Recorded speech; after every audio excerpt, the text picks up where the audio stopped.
Virus Italy या चीन की वजह से नहीं बल्कि भारत की वजह से फैल रहा है, ये बड़ा आरोप है।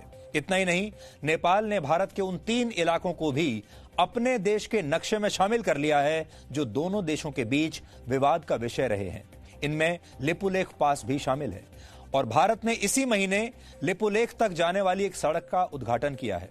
यह सड़क कैलाश मानसरोवर जाने वाले यात्रियों के लिए एक वरदान साबित होगी और इस सड़क के रास्ते ये यात्री अब 2 से 3 हफ्तों की बजाय सिर्फ 1 हफ्ते में कैलाश मानसरोवर पहुंच पाएंगे।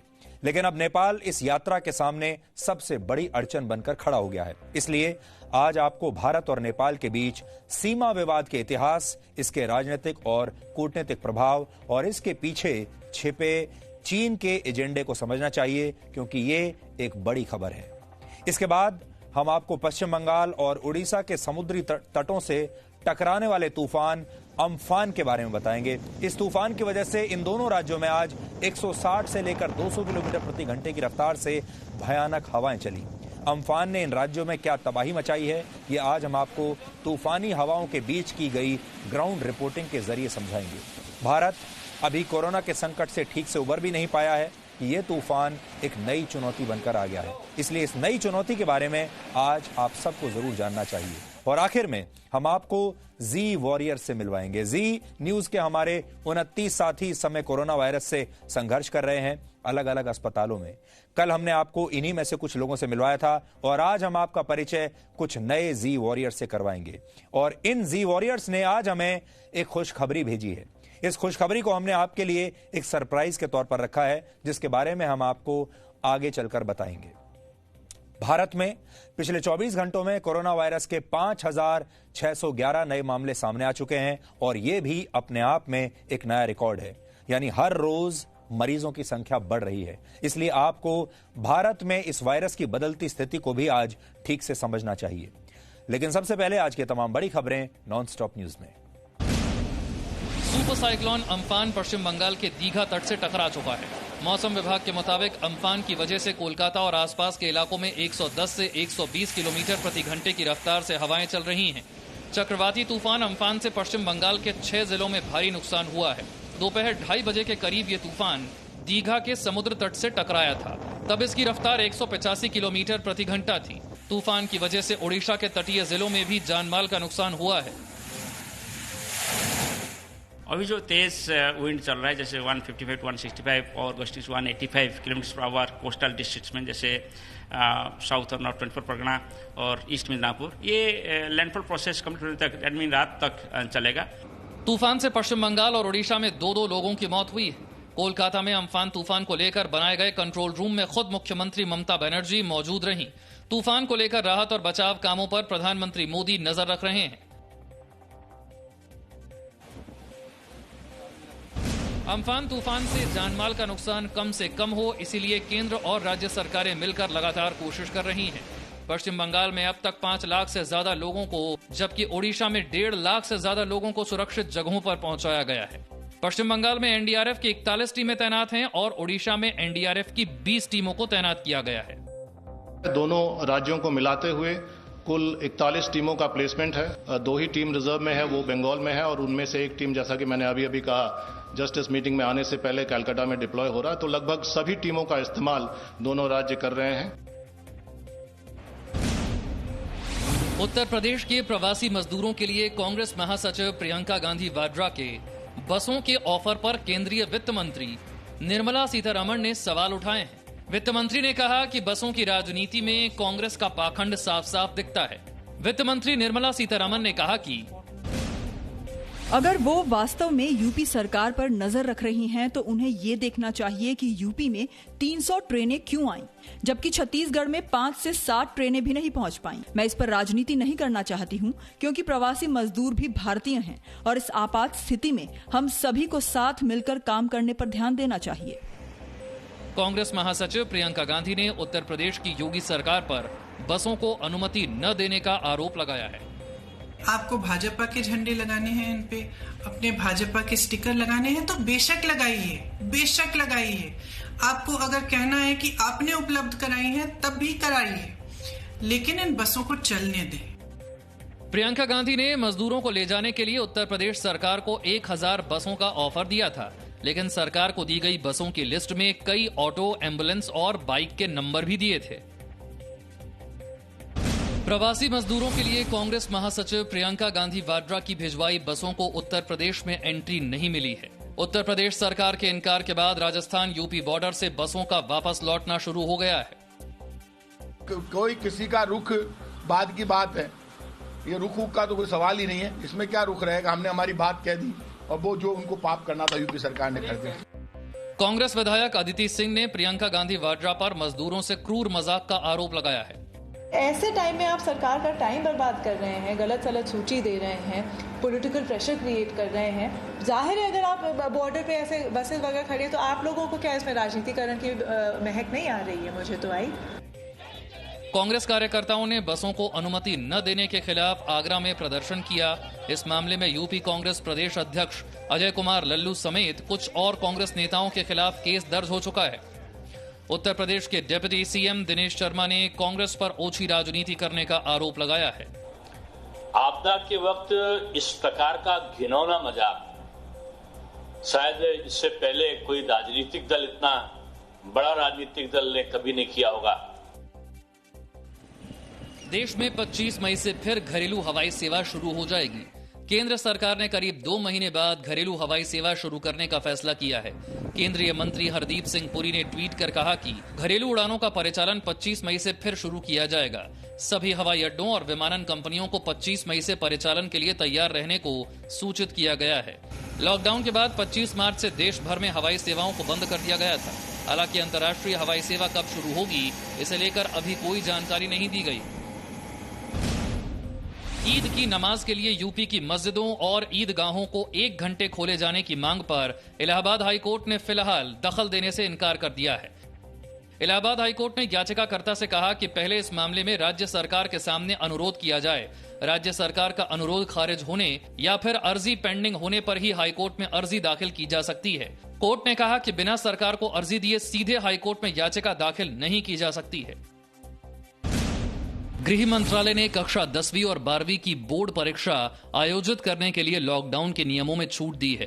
गृह मंत्री अमित शाह ने ट्वीट किया है कि बड़ी संख्या में छात्रों के शैक्षणिक हितों को ध्यान में रखते हुए सामाजिक दूरी अपनाने, फेस मास्क पहनने जैसी शर्तों के साथ कक्षा 10वीं और 12वीं की बोर्ड परीक्षा आयोजित करने के लिए लॉकडाउन के नियमों में छूट देने का निर्णय लिया गया है। लॉकडाउन के दौरान परीक्षा कराए जाने को लेकर गृह मंत्रालय ने गाइडलाइंस जारी कर दी हैं। इसके मुताबिक परीक्षा केंद्र में सोशल डिस्टेंसिंग को ध्यान में रखकर परीक्षा होगी। किसी भी कंटेनमेंट जोन में परीक्षा केंद्र नहीं होगा। परीक्षा केंद्र पर थर्मल स्क्रीनिंग और सैनिटाइजर की व्यवस्था जरूरी होगी। परीक्षा केंद्रों में मौजूद छात्रों, शिक्षकों और स्टाफ के लिए फेस मास्क पहनना जरूरी होगा। इसके अलावा मंत्रालय की ओर से यह भी कहा गया है कि स्टूडेंट्स को परीक्षा केंद्रों तक पहुंचाने के लिए स्पेशल बसों को चलाया जा सकता है। देश में कोरोना संक्रमण के एक दिन में सबसे ज्यादा मामले सामने आए हैं। पिछले 24 घंटे में कोरोना के 5,711 नए केस आए हैं। देश में कोरोना के मरीज बढ़कर 1,06,750 हो गए हैं। कोरोना संक्रमण से अब तक 3,303 लोगों की मौत हुई है, जबकि 42,298 लोग इलाज से ठीक भी हुए हैं। केंद्रीय स्वास्थ्य मंत्रालय ने बताया कि संक्रमित मरीजों के ठीक होने की रफ्तार में तेजी आई है। रिकवरी रेट बढ़कर करीब 40% हो गया है और जब तक वैक्सीन नहीं आ जाती तब तक सरकार का फोकस कोरोना संक्रमण से बचाव पर है। कोविड-19 के तहत जो हमारे एफर्ट रहे हैं वह उसका एक मेजर फोकस रहा है कि टॉप लेवल से मॉनिटरिंग करते हुए साथ ही एक ग्रेडेड रिस्पांस हो।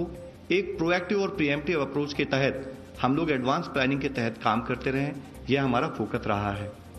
देश में प्रति 1 लाख आबादी पर 0.2 लोगों की मौत हुई है, जबकि हर 1 लाख जनसंख्या पर करीब 8 लोग कोरोना वायरस से संक्रमित हैं। श्रीनगर में आज आतंकी हमले में 2 जवान शहीद हो गए। गांदरबल और पंदाच इलाके में बाइक सवार आतंकियों ने ड्यूटी पर तैनात बीएसएफ के 2 जवानों पर फायरिंग कर दी। आतंकी हमले में एक जवान ने अस्पताल पहुंचने से पहले ही दम तोड़ दिया। हमले के बाद आतंकी जवानों के हथियार लेकर भाग गए। दोनों का वेपन स्नैचिंग हो गया। हम लोग कॉर्डन लगा लिए हैं और इसको ट्रैक डाउन कर रहे हैं। इसको जल्दी न्यूट्रलाइज कर लेंगे। कश्मीर में आतंकी बड़ी घुसपैठ की तैयारी कर रहे हैं। जम्मू कश्मीर पुलिस के डीजीपी ने कहा है कि एलओसी के करीब पीओके लॉन्च पैड से 300 आतंकी घुसपैठ के लिए ताक लगाए बैठे हैं। इस बीच पाकिस्तान लगातार सीज फायर तोड़ रहा है। पाकिस्तान ने आज पुंछ के केरनी और देगवार सेक्टर में गोलीबारी की। सीमा पार से पाकिस्तान ने भारी मोर्टार भी दागे। पाकिस्तान की फायरिंग का सेना ने मुंहतोड़ जवाब दिया है। पिछले काफी दिनों से हम आपको लगातार कोरोना वायरस की खबरें ही दिखा रहे थे, लेकिन आज हम डीएनए की शुरुआत एक अलग खबर से करना चाहते हैं और ये खबर बहुत बड़ी खबर है। आपने भारत और नेपाल की दोस्ती के बहुत सारे किस्से सुने होंगे और अब तक आप यही समझते होंगे कि भारत और नेपाल बहुत गहरे दोस्त हैं। आमतौर पर माना जाता है कि भारत और नेपाल घनिष्ठ मित्र हैं और दोनों देशों की मित्रता हजारों वर्ष पुरानी है, जिसके केंद्र में संस्कृति और धर्म है। नेपाल वर्षों तक दुनिया का अकेला ऐसा देश था जो अपने आप को हिंदू राष्ट्र कहता था। इसके अलावा रामायण और महात्मा बुद्ध के जीवन में भी नेपाल की बहुत बड़ी भूमिका रही है। लेकिन इन दिनों एक सीमा विवाद को लेकर यह दोस्ती खतरे में आ गई है, इसमें दरार पड़ गई है। आपने हिंदी फिल्मों में अक्सर देखा होगा कि कई बार दो बचपन के दोस्त, गहरे दोस्त, उनकी किसी तीसरे व्यक्ति की वजह से उनकी दोस्ती में दरार आ जाती है और तीसरा व्यक्ति उनमें से किसी न किसी दोस्त को या दोनों दोस्तों के बीच गलतफहमी पैदा करने की कोशिश करता है। ऐसा अक्सर आपने किस्सों, कहानियों, फिल्मों में देखा होगा और भारत और नेपाल की दोस्ती के साथ भी बिल्कुल ऐसा ही हो रहा है। आज हम ये देखेंगे कि आखिर नेपाल किसके कहने पर चल रहा है। स्थिति यह हो गई है कि नेपाल ने उत्तराखंड में स्थित 3 महत्वपूर्ण इलाकों पर अपना दावा जता दिया है और अपने नए राजनीतिक नक्शे में इन तीनों इलाकों को अपने देश का हिस्सा बताया। ये एक बड़ी बात है जब नेपाल ने अपना नया नक्शा जारी कर दिया है और ये 3 इलाके हैं लिपुलेख, कालापानी और लिपियाधुरा। इतना ही नहीं, नेपाल के प्रधानमंत्री केपी शर्मा ओली ने अपने देश की संसद में बोलते हुए यहां तक कह दिया कि नेपाल में कोरोना वायरस भारत की वजह से फैल रहा है। उन्होंने यह भी कहा कि भारत से आया वायरस इटली और चीन से आए वायरस से भी ज्यादा खतरनाक है। नेपाल के प्रधानमंत्री ने यह भी कहा है कि इन तीनों इलाकों पर नेपाल का हक है, उनका अधिकार है और वो इसे किसी भी कीमत पर भारत से वापस लेकर रहेंगे और अगर भारत इससे नाराज भी हो जाए तो नेपाल को इस बात से कोई फर्क नहीं पड़ता। ये एक बहुत बड़ा स्टेटमेंट है। पहले आप नेपाल के प्रधानमंत्री का यह बयान सुन लीजिए और फिर हम आपको बताएंगे नेपाल ये सब किसके इशारे पर कर रहा है। वुहानबाट संक्रमित भएर आएको अलिक नरम देखिएको थियो। इटालीबाट आएको पनि अलिक नरमै देखिएको थियो। दुबईबाट आएको पनि अलिक नरमै देखिएको थियो। तर भारतबाट आएको चाहिँ अलिक कडा भाइरस देखिएको छ। नेपाल के प्रधानमंत्री जो बात कह रहे हैं बहुत बड़ी बात है और किसी को भी भारत में या पूरी दुनिया में उनके इस बयान पर काफी हैरानी होगी। भारत ने नेपाल की इस हरकत का विरोध किया है और कहा है कि ऐसा कोई ऐतिहासिक प्रमाण या तथ्य नहीं है जो ये साबित करता हो कि ये तीनों इलाके नेपाल का हिस्सा हैं, जिन्हें नेपाल अब अपना हिस्सा बता रहा है। भारत ने कहा है कि ये विवाद दोनों देशों को बातचीत के जरिए सुलझाना चाहिए, लेकिन नेपाल किसी भी तरह की बातचीत के मूड में इस समय लग नहीं रहा और माना जा रहा है कि नेपाल ये सब कुछ चीन के इशारे पर कर रहा है और चीन के दबाव में ही नेपाल ने भारत से हजारों वर्ष पुरानी अपनी दोस्ती को दांव पर लगा दिया है। 2 मई को चीन के एक सरकारी न्यूज चैनल CGTN ने माउंट एवरेस्ट को चीन का हिस्सा बता दिया था। माउंट एवरेस्ट दुनिया का सबसे ऊंचा पर्वत है, आप सब जानते होंगे, आपने किताबों में पढ़ा होगा और नेपाल माउंट एवरेस्ट को अपने सिर का ताज मानता है। लेकिन चीन अब कुछ दिन पहले, जैसा हमने आपको बताया, माउंट एवरेस्ट पर भी अपना अधिकार जता रहा था और चीन की इस हरकत के बाद नेपाल ने इसके विरोध में एक शब्द भी नहीं कहा। लेकिन जब 8 मई को भारत ने उत्तराखंड के पिथौरागढ़ में नेपाल सीमा के बहुत करीब लिपुलेख पास को कैलाश मानसरोवर यात्रा के रूट से जोड़ने वाली एक सड़क का उद्घाटन किया तो नेपाल ने इस पर तुरंत आपत्ति जताई और यह दावा कर दिया कि भारत ने उसके इलाके में यह सड़क बनाई है।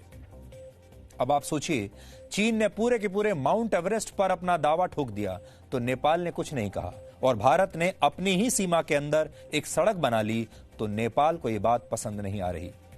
जो इस मामले के जानकार हैं उनका मानना है कि नेपाल ये सब कुछ चीन के इशारे पर कर रहा है, लेकिन चीन नेपाल को भारत के लिए और भारत के खिलाफ उकसा क्यों रहा है, इसे समझने के लिए पहले भारत और नेपाल के इस सीमा विवाद को हम समझ लेते हैं और फिर हम आपको बताते हैं कि इस कोरोना वायरस के संकट काल में भी चीन इस तरह की हरकत क्यों कर रहा है, नेपाल को क्यों बहका रहा है।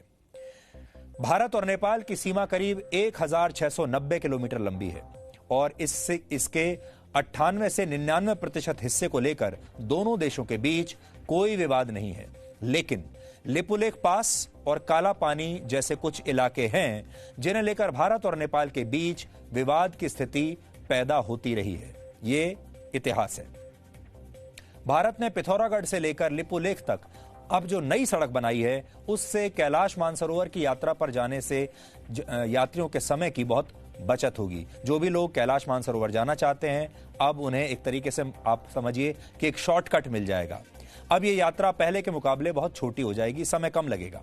पहले यात्रियों को लिपुलेख तक पहुंचने के लिए बहुत कठिन रास्तों पर 80 किलोमीटर पैदल चलना होता था, जिसमें करीब 5 दिन का समय लगता था, लेकिन इसी रूट पर बनी ये नई सड़क करीब 74.6 किलोमीटर लंबी है और यात्री यहां तक अपनी गाड़ियों से पहुंच सकते हैं। इसके आगे की यात्रा पैदल की जा सकती है। कुल मिलाकर इस रूट से जो कैलाश मानसरोवर यात्रा पहले 2 से 3 हफ्तों में पूरी होती थी वो अब सिर्फ 1 हफ्ते में पूरी की जा सकती है। इसके अलावा कैलाश मानसरोवर जाने के 2 रास्ते और हैं। पहला रास्ता सिक्किम के नाथुला पास से होकर तिब्बत तक जाता है और दूसरा रूट नेपाल की राजधानी काठमांडू से होकर निकलता है, और ये दोनों रूट्स पिथौरागढ़ वाले रास्ते के मुकाबले बहुत ज्यादा लंबे हैं। पिथौरागढ़ के रास्ते कैलाश मानसरोवर तक जाने वाले इस नए रूट का 85% हिस्सा भारत की सीमा में ही पड़ेगा, जबकि बाकी के दोनों रूट से यात्रा करने पर आपको अपनी यात्रा का 80 से 85% रास्ता चीन की सीमा के अंदर तय करना पड़ता है। चीन तिब्बत को अपना हिस्सा मानता है और इसीलिए कैलाश मानसरोवर जाने वाले यात्रियों को चीन का वीजा लेना पड़ता है और उनकी मुश्किलें बढ़ जाती हैं। लिपुलेख पास रणनीतिक दृष्टि से भी बहुत महत्वपूर्ण है क्योंकि यह भारत के पिथौरागढ़ को तिब्बत से जोड़ने का काम करता है। इसी लिपुलेख पास के जरिए भारत और तिब्बत के बीच लंबे समय से व्यापार भी होता आया है, लेकिन अब इस इलाके में भारत द्वारा सड़क बनाया जाना नेपाल को अखर रहा है। हैरानी की बात यह है कि भारत इस सड़क पर वर्ष 2008 से काम कर रहा है, लेकिन पिछले 12 वर्षों में नेपाल ने कभी भी इस प्रोजेक्ट पर कोई आपत्ति नहीं जताई। 2018 में कैबिनेट ने इस प्रोजेक्ट को पूरा करने की इजाजत दी और 2 साल में इस सड़क का निर्माण पूरा हो गया। यह काम बहुत मुश्किल था क्योंकि इस सड़क के रास्ते में बड़े बड़े पहाड़ थे और इन पहाड़ों को काटने के लिए जो मशीनें लगाई गई थी उन्हें भारतीय सेना के Mi-26 हेलीकॉप्टर से एयरलिफ्ट किया गया था। ये हेलीकॉप्टर्स दुनिया के सबसे बड़े ट्रांसपोर्ट हेलीकॉप्टर्स माने जाते हैं। इन्होंने भी बहुत महत्वपूर्ण भूमिका निभाई। ये सब कुछ चलता रहा, नेपाल जानता था ये सब हो रहा है, लेकिन नेपाल ने कभी आपत्ति नहीं जताई। लेकिन जब ये सब कुछ हो रहा था तब चीन ने इस पर कोई आपत्ति नहीं जताई। तो सोचिए, चीन भी चुप है और नेपाल भी चुप रहा। लेकिन अब नेपाल ने इस इलाके पर अपना दावा अचानक से ठोक दिया है। लिपुलेख ही वो जगह है जहां भारत, नेपाल और चीन की सीमाएं मिलती हैं और यह इलाका हमेशा से भारत का हिस्सा रहा है, लेकिन नेपाल इसे विवादित मानता है। उत्तराखंड के पिथौरागढ़ में ही काला पानी क्षेत्र भी है और इसी इलाके से महाकाली नदी होकर गुजरती है। यह इलाका डोकलाम की तरह है जहां 3 देशों की सीमाएं मिलती हैं। डोकलाम में भारत, चीन और भूटान की सीमाएं मिलती हैं, जबकि काला पानी में भारत, नेपाल और चीन की सीमाएं मिलती हैं, यानी ये एक ट्राई जंक्शन है। अब आप सोचिए, जहां जहां भी विवाद हो रहा है, जहां 3 देशों से सीमाएं मिलती हैं, वहां एक कॉमन फैक्टर है, चीन। अंग्रेजों ने जब भारत और नेपाल के बीच सीमा का निर्धारण किया था तो महाकाली नदी को इसका आधार बनाया गया था। ये नदी पहाड़ों से गिरने वाले अलग अलग झरनों से पैदा होती है, लेकिन नेपाल ये मानता है कि उसकी सीमा नदी से शुरू नहीं होती बल्कि पहाड़ों पर मौजूद पहले झरने से शुरू होती है। अगर नेपाल का यह दावा मान लिया जाए तो भारत का करीब 5 किलोमीटर का इलाका नेपाल की सीमा में चला जाएगा। ये करीब 32 वर्ग किलोमीटर इलाके के बराबर है। अगर पहले झरने को नेपाल की सीमा मान लिया जाए तो फिर लिपुलेख पास का एक बड़ा हिस्सा भी नेपाल के पास चला जाएगा। पिछले कई वर्षों से लिपुलेख पास पर भारत की सेना तैनात है और हैरानी की बात यह है कि नेपाल भी औपचारिक तौर पर लिपुलेख को भारत का ही हिस्सा मानता है, लेकिन इसके बावजूद चीन नेपाल को अब उकसा रहा है। 19वीं सदी में हिमालय के ऊंचे इलाकों पर कब्जा करने के लिए उस समय भारत में शासन करने वाले ब्रिटेन, चीन और रशिया के बीच एक प्रकार का कोल्ड वॉर चल रहा था। इसी कोल्ड वॉर के तहत ईस्ट इंडिया कंपनी नेपाल को भारत के उन इलाकों से पीछे धकेल रही थी जिन पर उस समय नेपाल का कब्जा था। इनमें सिक्किम और उत्तराखंड के भी कई इलाके थे और इसी वजह से वर्ष 1814 से 1816 के बीच नेपाल और ब्रिटेन के बीच कई छोटे बड़े युद्ध भी हुए। इसके बाद जब ब्रिटेन की सेनाओं ने नेपाल को पीछे धकेल दिया तब 1816 में नेपाल और ईस्ट इंडिया कंपनी के बीच एक समझौता हो गया। यह समझौता सुगौली में हुआ था। सुगौली अब बिहार के चंपारण में है। इस समझौते को सुगौली संधि के नाम से भी जाना जाता है और इसी समझौते के तहत नेपाल ने भारत के उन इलाकों पर अपना दावा छोड़ दिया था जिन पर उसका कब्जा था। लेकिन नेपाल के राजा को यह हार तब पसंद नहीं आई और फिर ब्रिटेन और नेपाल के बीच और भी युद्ध हुए। इस बीच एक समय ऐसा भी आया जब ब्रिटेन की सेना नेपाल की राजधानी काठमांडू तक पहुंच गई थी। इसके बाद नेपाल ने फिर से ब्रिटेन के साथ समझौता कर लिया और अपने खुद के कुछ इलाके भी ईस्ट इंडिया कंपनी को सौंप दिए। इसके बाद 1857 के स्वतंत्रता संग्राम के दौरान नेपाल की सेना ने ब्रिटेन की मदद की और दोनों ने मिलकर स्वतंत्रता संग्राम का गला घोंटा, यानी भारत में जो स्वतंत्रता संग्राम चल रहा था उसे दबाने का काम किया। उसमें नेपाल की सेना ने भी अंग्रेजों की मदद की थी। मार्च 1858 में ब्रिटेन और नेपाल की संयुक्त सेनाएं लखनऊ तक पहुंच गई थीं और इन दोनों सेनाओं ने मिलकर तब आजादी के विद्रोह की आवाज को दबा दिया था। इससे खुश होकर ब्रिटेन ने नेपाल को बहुत सारी जमीन वापस लौटा दी थी। खासकर तराई के बहुत सारे इलाके नेपाल को इनाम के तौर पर वापस दे दिए गए। इनमें जनकपुर और कपिलवस्तु भी शामिल हैं। जनकपुर में ही सीता का जन्म हुआ था। इसके बाद वर्ष 1865 में भारत और नेपाल की सीमाओं का फिर से निर्धारण हुआ। नेपाल का कहना है कि इसी दौरान ब्रिटेन ने पहाड़ से गिरने वाले झरनों के आधार पर सीमाएं बनाई और वो झरने अपने पास रख लिए जो नेपाल का हिस्सा होना चाहिए थे। लेकिन इतने वर्षों तक खामोश रहने वाला नेपाल ये सब आखिर अब जाकर क्यों कर रहा है? इसका सीधा सा जवाब ये है कि चीन नेपाल को ऐसा करने के लिए अब उकसा रहा है, क्योंकि पैसे में बहुत ताकत होती है और चीन के पास बहुत पैसा है। कुछ दिनों पहले भारत के सेना प्रमुख जनरल मनोज नरवणे ने भी इशारा किया था कि ये नेपाल सब किसी और देश के इशारे पर कर रहा है। As the road is concerned to Lipulekh, I do not see any contradiction in that at all. In fact, the Nepalese ambassador has mentioned that the area east of the Kali Nadi belongs to them. There is no dispute in that whatsoever.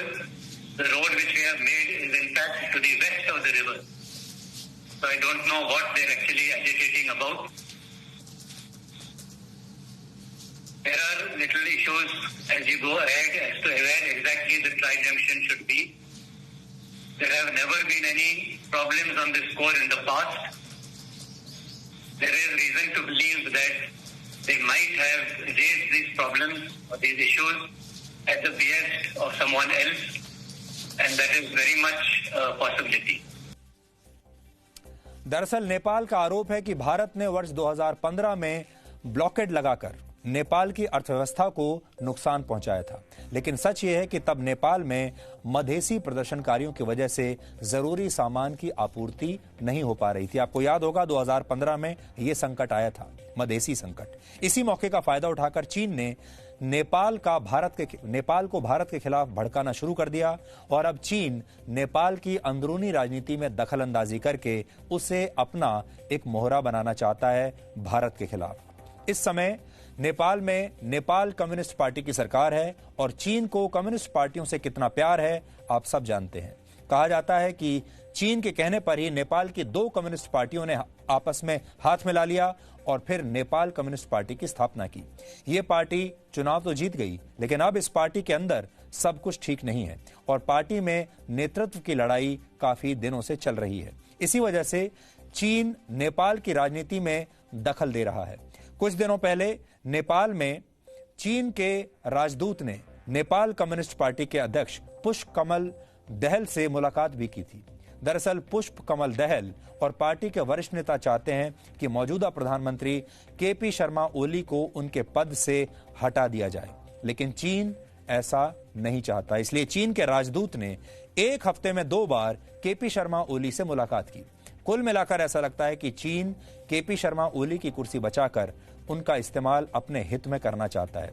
यानी उन्होंने, हो सकता है कि नेपाल के प्रधानमंत्री से चीन ने कोई डील कर ली हो और कहा हो कि हम आपकी कुर्सी बचाएंगे, आपका ध्यान रखेंगे, आप भारत के खिलाफ काम कीजिए और हमारी टीम में शामिल हो जाइए। और नेपाल की तरफ से भारत को मिली धमकी इसी रणनीति का हिस्सा है। यानी चीन केपी शर्मा ओली की मदद कर रहा है और केपी शर्मा ओली चीन के इशारे पर भारत पर दबाव बना रहे हैं। तो क्या नेपाल ने इसे राष्ट्रीय अस्मिता का प्रश्न बना लिया है? क्या नेपाल भारत के साथ टकराव के रास्ते पर अब और आगे बढ़ेगा? किस हद तक जाएगा? और कुल मिलाकर नेपाल के लिए यह कितना आसान होगा? इसके लिए दोनों देशों की तुलना हमें आज करनी होगी। ग्लोबल फायर पावर के मुताबिक भारत की सेना दुनिया की 4थी सबसे ताकतवर बड़ी सेना मानी जाती है, जबकि नेपाल की सेना इस लिस्ट में 122वें नंबर पर है। भारत के पास 14.5 लाख सैनिक हैं, जबकि नेपाल के पास सिर्फ 95,000। इसी तरह भारत की जीडीपी करीब 200 लाख करोड़ रुपए है, जबकि नेपाल की जीडीपी सिर्फ 2 लाख करोड़ की है। भारत में प्रति व्यक्ति राष्ट्रीय आय 1,35,000 रुपए है, जबकि नेपाल में प्रति व्यक्ति राष्ट्रीय आय करीब 80,000 रुपए है। भारत नेपाल को 54,300 करोड़ रुपए का निर्यात करता है, जबकि नेपाल भारत को सिर्फ 3,558 करोड़ रुपए का निर्यात करता है। नेपाल पेट्रोलियम प्रोडक्ट्स के अलावा गाड़ियां और दूसरे वाहन, कार और दूसरे वाहन, चावल और दवाइयों का भी भारत से आयात करता है, भारत से खरीदता है। इतना ही नहीं, नेपाल में होने वाले कुल विदेशी निवेश में 30% से ज्यादा हिस्सेदारी भारत की है और नेपाल में भारत की करीब 150 कंपनियां हैं जो बैंकिंग, इंश्योरेंस, शिक्षा, टेलीकॉम और पर्यटन के क्षेत्रों में काम कर रही हैं। एक अनुमान के मुताबिक भारत में 20 से 25 लाख नेपाली नागरिक रहते हैं। इनमें से 10 लाख मजदूरी का काम करते हैं। यानी नेपाल न केवल सैन्य शक्ति के तौर पर भारत से बहुत पीछे है, बल्कि वहां की अर्थव्यवस्था भी काफी हद तक भारत पर निर्भर रहती है। हम दोनों देशों की तुलना आज इस मंशा से नहीं कर रहे हैं कि ये दोनों देश कभी टकराएंगे। असल में इन दोनों देशों की कोई तुलना बनती ही नहीं है, इनकी कोई तुलना है ही नहीं। लेकिन फिर भी आपको अंदाजा आ जाए कि भारत के सामने नेपाल कितना छोटा देश है, नेपाल की कितनी सीमित क्षमताएं हैं, ये आपको बताने के लिए हमने एक छोटी सी तुलना भारत के साथ नेपाल की है। हालांकि इस तुलना का कोई ज्यादा मायने नहीं है, सिर्फ आपको यह पता चलेगा कि भारत कितना विशाल है, नेपाल अभी कितना छोटा देश है। लेकिन अगर नेपाल के साथ चीन की शक्ति मिल जाए, अगर नेपाल को चीन की सेना का समर्थन मिल जाए, अगर नेपाल को आर्थिक दृष्टि से चीन का समर्थन मिल जाए, तो नेपाल भारत से मुकाबला करने की स्थिति में आ जाएगा। यानी नेपाल चीन का एक मोहरा बन सकता है और उसके बाद चीन नेपाल को भारत के खिलाफ इस्तेमाल कर सकता है। हिंदी फिल्मों की मशहूर अभिनेत्री मनीषा कोइराला, जो खुद नेपाल से आती हैं, नेपाल की हैं, मनीषा कोइराला ने कुछ दिनों पहले नेपाल की सरकार का समर्थन किया है। मनीषा कोइराला ने नेपाल के विदेश मंत्री के ट्वीट का जवाब देते हुए उन्हें शुक्रिया कहा था। उन्होंने ट्वीट करके नेपाल सरकार से कहा था कि हमारे छोटे से देश का गौरव रखने के लिए आपका धन्यवाद। ये मनीषा कोइराला कह रही हैं। साथ ही उन्होंने ये भी लिखा कि उन्हें सभी 3 महान देशों के बीच शांतिपूर्ण और सम्मानजनक बातचीत की उम्मीद है। अब आप यहां पर आपको जो बात सोचनी चाहिए वो ये है कि मनीषा कोइराला मशहूर अभिनेत्री हैं, भारत की फिल्म इंडस्ट्री में काम करती हैं, हिंदी फिल्मों में काम करती हैं, रहती भी यहीं हैं, प्यार भी आपसे पाती हैं, पैसा भी यहीं से कमाती हैं, उनका काम, एक्टिंग का काम भी यहीं से चलता है। भारत के लोगों ने ही उन्हें इतना बड़ा स्टार बनाया है। लेकिन जब बात आती है अपने देश के समर्थन करने की, तो वो भारत का नहीं बल्कि नेपाल का समर्थन करती हैं, और वो भी खुलकर। यानी रहती भारत में है, पैसा भारत से कमाती हैं, शोहरत भारत से कमाती हैं, लेकिन प्रचार नेपाल का ही करती हैं। और मैं उन्हें कोई दोष नहीं देता, वो कोई खराब काम नहीं कर रही। हर व्यक्ति को अपने देश से, अपनी मातृभूमि से प्यार होता है, होना भी चाहिए। हम कोई उनकी आलोचना नहीं कर रहे हैं, लेकिन आपको बता रहे हैं कि मनीषा कोइराला का क्या स्टैंड है। भारत और नेपाल के बीच गहरा सांस्कृतिक और धार्मिक संबंध भी है, इसलिए ये खबर और भी ज्यादा चौंकाती है।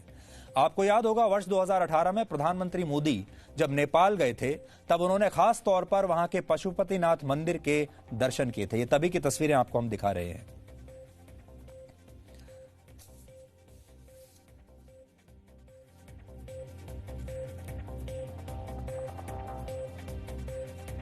तो जिन लोगों को ये तस्वीरें याद हैं, वो लोग काफी हैरान हैं कि भारत और नेपाल के संबंधों में आखिर ऐसा क्या हो रहा है।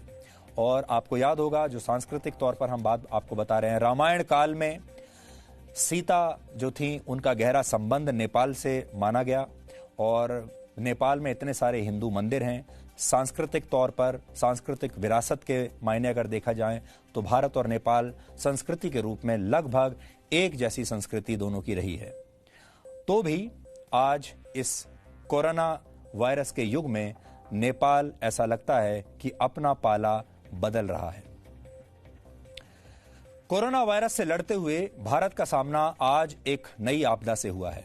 सदी का सबसे बड़ा चक्रवाती तूफान अम्फान आज भारत से टकराया है, जिसने उड़ीसा और पश्चिम बंगाल में जो तबाही मचाई है, उसकी ग्राउंड रिपोर्ट आज हम आपको दिखाएंगे। लेकिन उससे पहले हम आपको अम्फान तूफान से जुड़ी कुछ बड़ी बातें बता देते हैं। आज करीब 2:30 बजे अम्फान ने पश्चिम बंगाल में दीघा और बांग्लादेश में हटिया द्वीप के बीच दस्तक दी है। मौसम विभाग के मुताबिक तूफान जब तट से टकराया तब उसकी रफ्तार 160 से 170 किलोमीटर प्रति घंटा थी। तूफान के असर से समुद्र में 5 मीटर तक ऊंची लहरें उठी।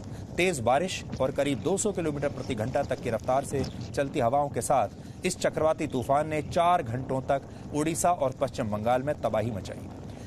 इससे बचने की तैयारियों के लिए उड़ीसा और पश्चिम बंगाल में करीब 7 लाख लोगों को पहले से ही सुरक्षित स्थानों पर भेज दिया गया था। राहत और बचाव कार्यों के लिए उड़ीसा और पश्चिम बंगाल में नेशनल डिजास्टर रिलीफ फोर्स की 39 टीमों को तैनात किया गया है। और अभी तक उड़ीसा और पश्चिम बंगाल में तूफान की वजह से हुए हादसों में 2 लोगों की मौत की पुष्टि हुई है। अम्फान से पश्चिम बंगाल के 24 परगना और ईस्ट मिदनापुर में सबसे ज्यादा असर हुआ है, जहां जगह जगह बड़ी संख्या में पेड़ गिर गए हैं, सड़कें टूट गई हैं और कच्चे मकानों को काफी नुकसान हुआ है। मौसम विभाग के मुताबिक अब ये तूफान गुरुवार सुबह तक बांग्लादेश पहुंच जाएगा, लेकिन तब तक इसकी रफ्तार काफी कम हो चुकी होगी। यानी अम्फान अब कमजोर पड़ने लगा है। लेकिन आज इस तूफान ने उड़ीसा और पश्चिम बंगाल में जो तबाही मचाई है, जी न्यूज की टीम उसकी चश्मदीद गवा रही है। जी न्यूज के रिपोर्टर्स ने तेज हवाओं के बीच वहां मौजूद रहकर अम्फान तूफान की जो ग्राउंड रिपोर्ट आज आपके लिए भेजी है, अब हम आपको वो दिखाते हैं।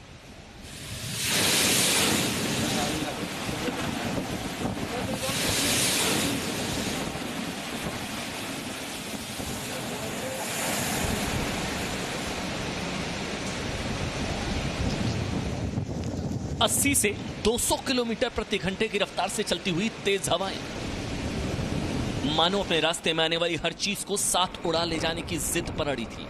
15 फीट तक ऊंची उठती लहरें मानो किनारों को समंदर में विलीन करने पर आमादा थी। दोपहर 2:30 बजे अम्फान तूफान ने ओडिशा के तट पर दस्तक दी और शाम करीब 4 बजे जब ये तूफान पश्चिम बंगाल और बांग्लादेश के दीघा घाट पर पहुंचा तो उसकी रफ्तार 155 से 185 किलोमीटर प्रति घंटा तक पहुंच गई। अम्फान ने जो तबाही मचाई वो आप इन तस्वीरों में देख सकते हैं।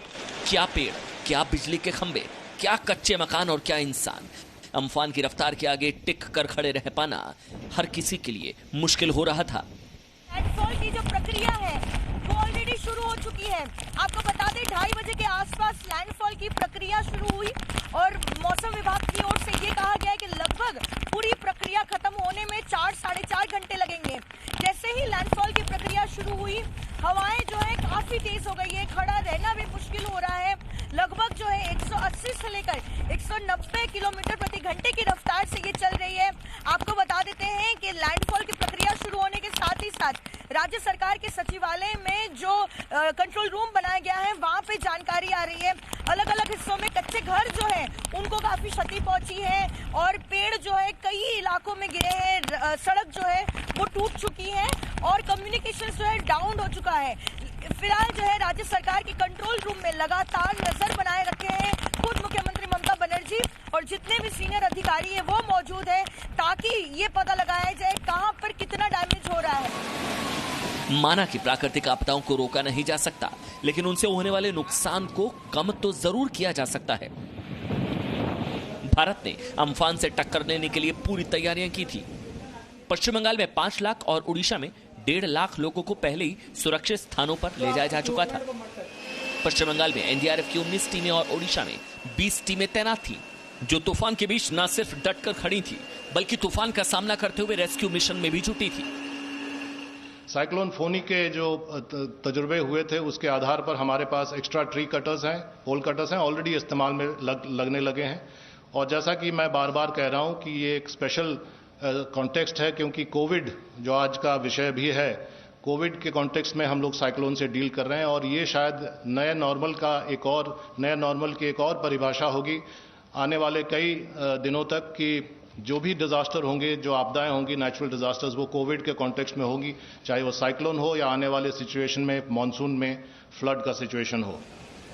अम्फान अपनी पूरी ताकत के साथ तबाही मचाते हुए आगे बढ़ रहा था और मौसम विभाग उसकी रफ्तार और उसकी हर चाल पर पल पल निगाह रखे हुए था।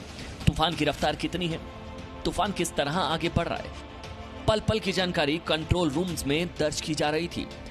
अम्फान का लैंडफॉल हो चुका है और पश्चिम बंगाल की सीमा से ये चक्रवाती तूफान आगे जा चुका है, लेकिन जो पीछे छोड़ गया है वो है ये तबाही का मंजर।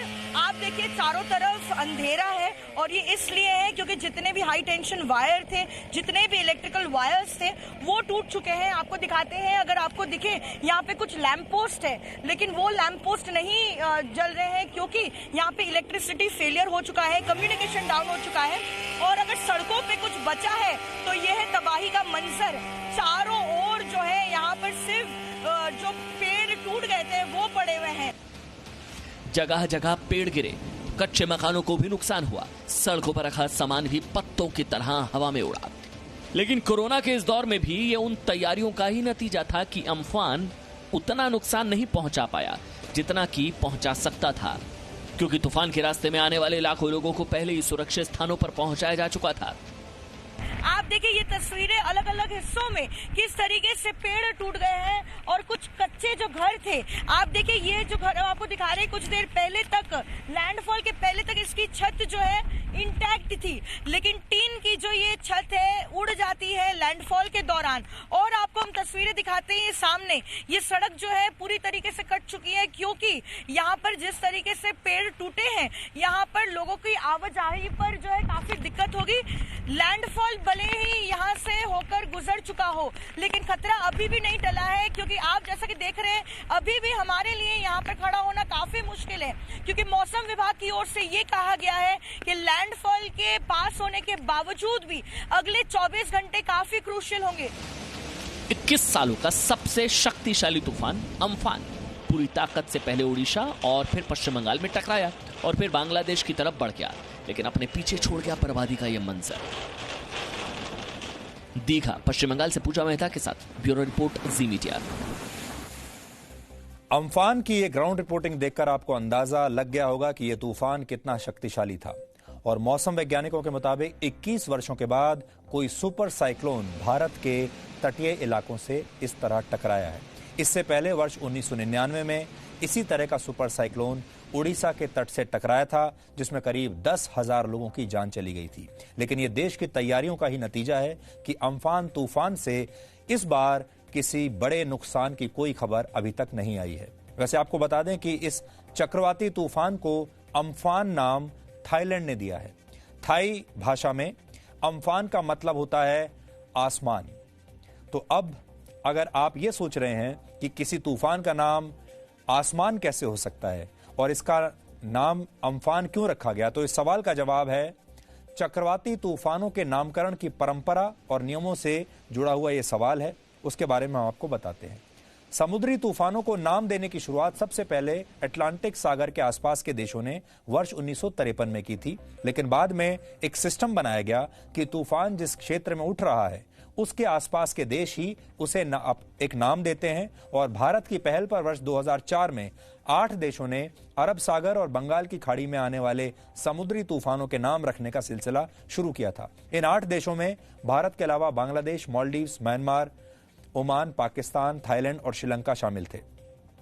और बाद में यह लिस्ट और बढ़ गई 2018 में, और इसमें ईरान, कतर, सऊदी अरब और यूएई और यमन जैसे देश भी जुड़ गए। इन 13 देशों की तरफ से सुझाए गए नामों के पहले अक्षर के अनुसार उनका क्रम तय किया जाता है और उसी क्रम के अनुसार चक्रवाती तूफानों के नाम रखे जाते हैं। इन सभी 13 देशों ने तूफानों के नाम की जो लिस्ट दी है उसमें भारत ने अग्नि, बिजली, मेघ, सागर और आकाश जैसे नाम दिए हैं। इस बार थाईलैंड की तरफ से भेजे गए तूफान का नाम चुना जाना था, इसलिए भारत में आए इस तूफान को अम्फान का नाम दिया गया। जैसा हमने आपको बताया, ये थाईलैंड की भाषा में इसका मतलब होता है आसमान। अब अगली बार जो भी चक्रवाती तूफान आएगा उसका नाम निसर्ग होगा, और ये नाम बांग्लादेश ने सुझाया है। बांग्ला भाषा में निसर्ग का मतलब होता है प्रकृति।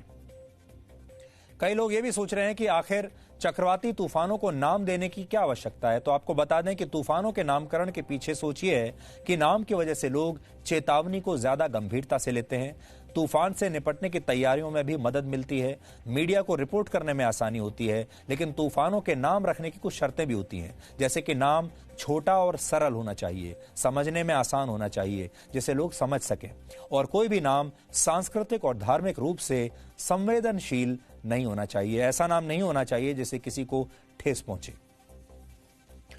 और अब हम हमारी अपनी यानी जी न्यूज के न्यूज रूम की सबसे बड़ी खबर आप तक पहुंचाना चाहते हैं, जो कि हम कई दिनों से आपको बता भी रहे हैं। आज हम आपको अपने कुछ और जी वॉरियर्स से मिलवाएंगे, लेकिन उससे पहले आपको कोरोना पर देश का अपडेट भी हम दे देते हैं। भारत में संक्रमण के मामले अब करीब 1,06,000 हो चुके हैं, यानी 1 लाख के पार जा चुके हैं। पिछले 24 घंटे में 5,611 नए मामले आए हैं, और ये एक दिन में अब तक का सबसे बड़ा रिकॉर्ड है। चिंता की बात यह है कि पिछले कई दिनों से लगातार 4 से 5,000 मामले हर दिन आ रहे हैं। पिछले 24 घंटों में 140 लोगों की मौत हुई है। कुल मिलाकर अब तक करीब 3,300 लोगों की मौत भारत में कोरोना वायरस की वजह से हो चुकी है। अब चिंता की बात यह है कि लॉकडाउन 4 के अंतर्गत जैसे जैसे देश खुल रहा है, जैसे जैसे लोग बड़ी संख्या में अपने घरों से बाहर निकल रहे हैं, बाजार खुल गए, फैक्ट्रियां खुल गई, दफ्तर खुल गए, सड़कों पर अब आपको गाड़ियां नजर आने लगी, वैसे वैसे देश में कोरोना वायरस के जो केसेस हैं वो भी बढ़ रहे हैं। इससे पहले 5,000 केसेस की जब कल्पना भी हम करते थे तो हम सोचते थे बहुत बड़ा आंकड़ा है, और अब 5600 केस एक दिन में आ रहे हैं। ये एक नया नॉर्मल है इस देश का। इसलिए आगे चलकर अगर आपको और बड़ी संख्या में कोरोना वायरस के नए मरीज देखने को मिलें तो हैरान मत होइएगा। अब भी ये आंकड़ा जो है ऐसा है कि इसमें और बहुत आगे बढ़ने की गुंजाइश है। और जब से जी न्यूज के हमारे कुछ साथी कोरोना वायरस के शिकार हुए हैं, तब से एक खास सोच रखने वाले लोग, एक खास वर्ग के लोग, टुकड़े टुकड़े गैंग के समर्थक, जिनको आप लिबरल्स कहते हैं, जिन्हें हम डिजाइनर पत्रकार कहते हैं, हम उन्हें बुद्धिजीवी कहते हैं, जो लोग इस देश के टुकड़े टुकड़े करना चाहते हैं, जिन्होंने, आपको याद होगा, तबलीगी जमात का समर्थन किया था जब निजामुद्दीन में ये सब कुछ हो रहा था, जिन लोगों ने कभी तबलीगी जमात के लोगों की आलोचना नहीं की, जब तबलीगी जमात के लोग और एक खास वर्ग के लोग हमारे डॉक्टरों पर पत्थर फेंक रहे थे, तब इन्होंने कभी उनकी आलोचना नहीं की। जब लोग हमारे देश की सेना पर कश्मीर में पत्थरबाजी करते हैं तो ये लोग कभी आलोचना नहीं करते। जब तबलीगी जमात के लोग हमारे डॉक्टरों पर, स्वास्थ्य कर्मचारियों पर थूक रहे थे, उनसे बदतमीजी कर रहे थे, इनमें से एक व्यक्ति बाहर नहीं निकला। लेकिन जब से जी न्यूज के न्यूज रूम में 29 लोग संक्रमित पाए गए हैं, ये एक जो वर्ग है ये लगातार जश्न मना रहा है, ये तालियां बजा रहा है, ये बहुत खुश है। हमारे खिलाफ फेक न्यूज फैला रहे हैं, फेक वीडियोस फैला रहे हैं, सोशल मीडिया पर हमारे खिलाफ दुष्प्रचार कर रहे हैं। सोचिए ये कैसे लोग होंगे जो किसी के कोरोना संक्रमित होने पर भी प्रसन्न हो रहे हैं और इसमें अपनी दुश्मनी निकालने का एक नया मौका तलाश कर रहे हैं, किसी के दुख में अपना सुख ढूंढ रहे हैं। ऐसे लोगों में बड़े बड़े बुद्धिजीवी हैं, डिजाइनर, पत्रकार हैं, कार्यकर्ता हैं, वकील हैं, और ये जिनकी आंखों में हमेशा जी न्यूज चुभता रहा है हमारी कवरेज की वजह से। लेकिन हमने भी तय किया है कि ऐसे लोगों के प्रोपेगेंडा का जवाब हम अपनी पॉजिटिविटी से देंगे। आप ये मत समझिए कि ये सारे लोग जो हमारे खिलाफ कैंपेन चला रहे हैं इससे हम कोई आहत हो रहे हैं या हम थोड़े कमजोर पड़ रहे हैं, ऐसा बिल्कुल नहीं है। हम सिर्फ इन्हें एक्सपोज कर रहे हैं और आप तक हम ये बताना चाहते हैं कि ये सारे लोग नेगेटिव हैं। ये तोड़ने की बात करते हैं, हम जोड़ने की बात करते हैं। ये भारत के बहुत सारे टुकड़े देखना चाहते हैं, हम अखंड भारत देखना चाहते हैं। हमारी सोच में ये फर्क है। कल हमने आपको उन जी वॉरियर से मिलवाया था जो कोरोना वायरस से संघर्ष कर रहे थे। उन्होंने अपने वीडियोस भेजे थे अपने अस्पतालों से। उनके जज्बे में, जोश में कोई कमी नहीं। कोई भी दुष्प्रचार इनकी हिम्मत को तोड़ नहीं सकता, क्योंकि जी न्यूज का पूरा परिवार एक साथ मजबूती के साथ इनके साथ खड़ा है। और इन जी वॉरियर्स की हिम्मत और हौसले को पूरे देश ने, आप सब लोगों ने सलाम किया था।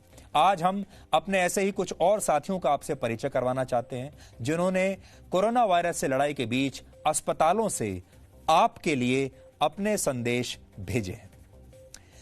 हम आपको उन सब युवा साथियों से मिलवाते हैं जिन्होंने अभी पत्रकारिता का सफर शुरू ही किया है। इनमें 26 वर्ष के शिवेंद्र प्रताप सिंह से मिलिए, जो जी न्यूज के असाइनमेंट डेस्क पर काम करते हैं और अभी एक ट्रेनी जर्नलिस्ट है। दूसरा नाम गौरव रावत का है, जो सिर्फ 23 साल के हैं, जी न्यूज में वीडियो एडिटर हैं। दोनों युवा साथी कोरोना से संघर्ष कर रहे हैं। उनकी उम्र भले ही कम है, लेकिन इन दोनों का हौसला बहुत बड़ा है।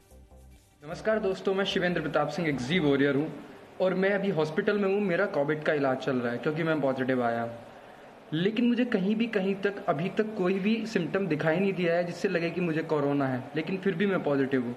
तो इससे आप समझ सकते हैं कि ये वायरस कितना खतरनाक है। लेकिन फिर भी मैं ये कहना चाहूँगा, ये वायरस आपके बॉडी पर नहीं, दिमाग पे इफेक्ट करता है। अगर आप मेंटली स्ट्रॉन्ग हैं तो आप इससे फाइट करके बाहर निकल आएंगे। अगर आपकी इम्यून सिस्टम स्ट्रॉन्ग है तो आप इससे फाइट करके बाहर निकल आएंगे।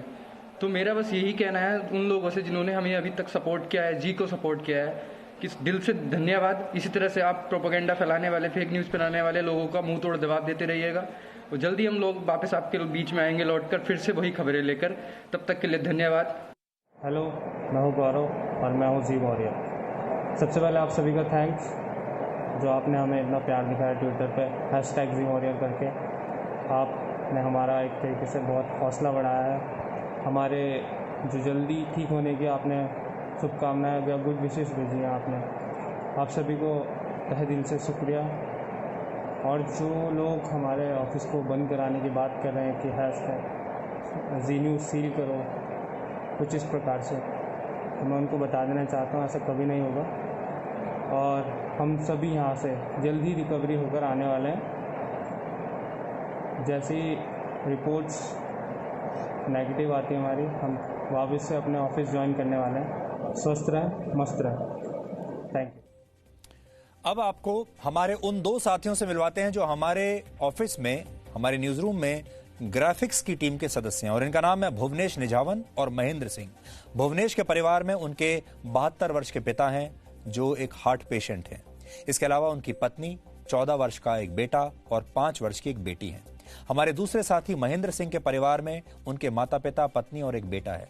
इन तमाम जिम्मेदारियों के बीच ये जी वॉरियर्स कोरोना वायरस से भी लड़ रहे हैं और जो इनके खिलाफ दुष्प्रचार चल रहा है उससे भी लड़ रहे हैं। इनका संदेश भी आप सुनिए।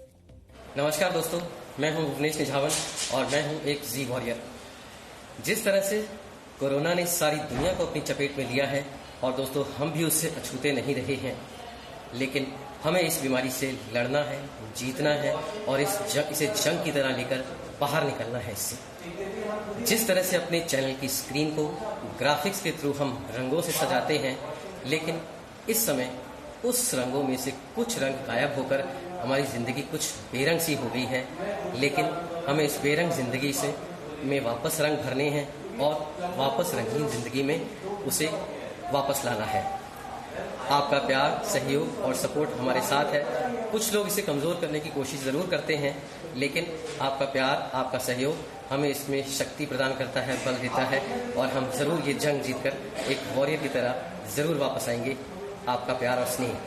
धन्यवाद। नमस्कार दोस्तों, मैं महेंद्र सिंह, मैं जी वॉरियर हूँ। जीवन में कई बार हमें विभिन्न प्रकार की चुनौतियों का सामना करना पड़ता है। इस बार भी हम चुनौती से लड़ रहे हैं और मुझे उम्मीद है कि हम आपके प्यार और आपके सहयोग और आपकी दुआओं से इस चुनौती को जीत लेंगे। जी परिवार का सहयोग और हॉस्पिटल का, अस्पताल का, विभाग का, साथियों का सहयोग हमको बहुत ही मनोबल देता है। मैं एक बात आपको बताना चाहता हूँ कि आजकल जैसे मैं सोशल मीडिया पर हमारे संस्थान के बारे में, जी परिवार के बारे में जो भी दुष्प्रचार किया जा रहा है, परिस्थिति एकदम उसके विपरीत है। जी हमारा यहाँ पर, जी परिवार हमारा एक परिवार की तरह यहाँ ख्याल रख रहा है। मैनेजमेंट हमसे रोज संपर्क कर रहा है। हम पर किसी प्रकार की कोई भी हमको यहाँ पे मुश्किलात या दिक्कतों का सामना नहीं करना पड़ रहा है। और बाकी हम इस विपत्ति से आपके सहयोग और प्यार से हम जीत लेंगे। अब आप सोचिए, इन्हीं लोगों के हौसले और हिम्मत को तोड़ने की कुछ लोग कितनी कोशिश कर रहे हैं। लेकिन आज जो भी इन जी वॉरियर्स को देख रहा होगा, सुन रहा होगा, इनकी पॉजिटिविटी सभी को प्रेरणा दे रही होगी और जी न्यूज के खिलाफ चल रहे प्रोपेगेंडा को अब हम इनके जरिए चूर चूर कर देंगे। अब हम आपको अपने दो और साथी पत्रकारों से मिलवाते हैं जो कोरोना पॉजिटिव हैं लेकिन जीवन में पॉजिटिव हैं। इनमें एक का नाम है धनजीव कुमार, जो जी न्यूज पर सुबह आप तक हर रोज सुबह सुबह की खबरें पहुंचाते हैं। धनजीव के परिवार में उनकी पत्नी और 3.5 वर्ष का एक बेटा है। हमारे दूसरे साथी का नाम नितेश राय है, जो नाइट शिफ्ट में काम करते हैं और सुबह के जो न्यूज शोज हैं उन्हें तैयार करते हैं। नितेश के पिता भारतीय नौसेना से रिटायर हुए हैं और नितेश भी किसी सैनिक की तरह कोरोना वायरस से लड़ाई लड़ रहे हैं। धनजीव और नितेश के भी संदेश अब आपके सामने हैं। नमस्कार दोस्तों, मैं धनजीव और मैं हूं कोरोना वॉरियर। मैं कोरोना का एक पेशेंट हूं और जी न्यूज़ पे काम करता हूं। मैं कोरोना से जुड़े हुए अपनी अनुभव को आपके साथ साझा करना चाहता हूं। कोरोना पॉजिटिव डिटेक्ट होने के बाद से मैं पिछले 4 दिनों से मैं सेल्फ आइसोलेशन में हूँ, डॉक्टर की टीम की निगरानी में हूँ और मुझे कोई भी ऐसी परेशानी नहीं है जो कि मेरे लिए चिंता बने। अब दूसरी बात करते हैं।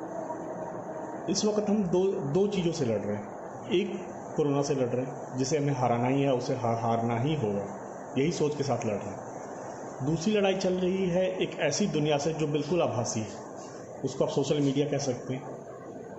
जिस चैनल में मैं काम करता हूँ उसको लेके कुछ ऐसी बातें सोशल मीडिया पर लिखी जा रही है, कही जा रही है और डिस्कस की जा रही है जो कहीं ना कहीं कोरोना के खिलाफ देश की जंग को कमज़ोर कर रहा है। नमस्कार, मेरा नाम नितेश राय है और मैं एक जी वॉरियर हूँ। अब कोरोना के खिलाफ एक महत्वपूर्ण लड़ाई लड़ रहा हूँ और मुझे पूरा यकीन है कि मैं कोरोना को मात देकर फिर से एक बार अपने काम को संभाल पाऊँ। शुरुआत में एक डर ज़रूर लगा था। ऐसा लग रहा था कि जैसे कोई पहाड़ टूट गया, लेकिन यकीन मानिए जब अपनों और परिवार का साथ में अपनी कंपनी का जब साथ मिलता है तो इस लड़ाई में एक मजबूती आती है, एक सहारा मिलता है, एक ऐसा सहारा जिसमें बड़ी से बड़ी बीमारी को मात दी जा सकती है। अब यहां पर हम 2 मिनट का एक छोटा सा ब्रेक ले रहे हैं, सिर्फ 2 मिनट। ब्रेक के बाद हम आपको एक बहुत बड़ी खुशखबरी सुनाएंगे जो हमारे जी वॉरियर्स ने ही हमें भेजी है। ये आप सब लोगों के लिए एक सरप्राइज है, इसके लिए आप 2 मिनट का इंतजार कीजिए।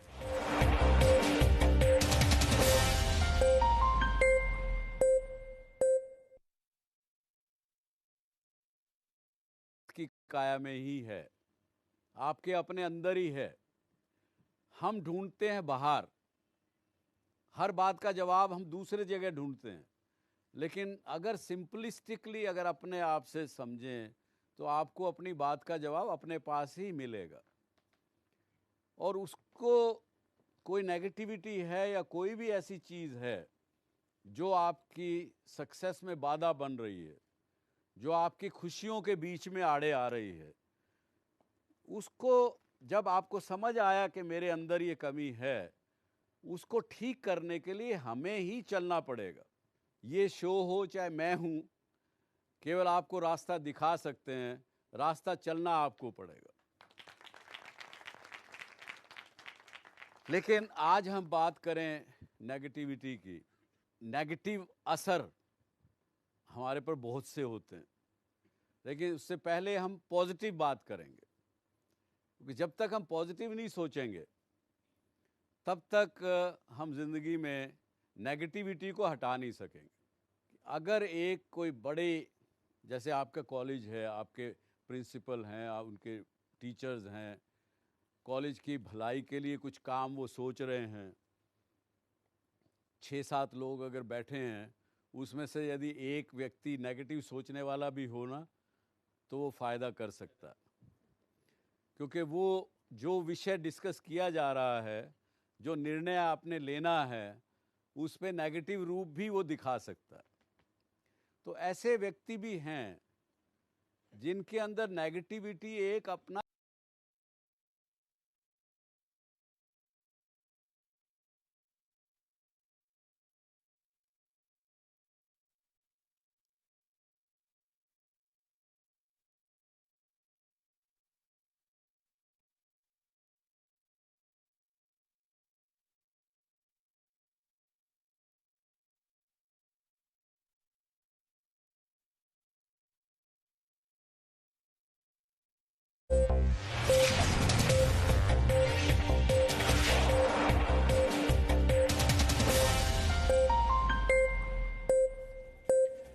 ब्रेक पर जाने से पहले हमने आपको एक खुशखबरी के बारे में बताया था, और वो खुशखबरी क्या है ये हम आपको बताएंगे। लेकिन पहले हमारी टीम के 2 और वॉरियर से मिलिए।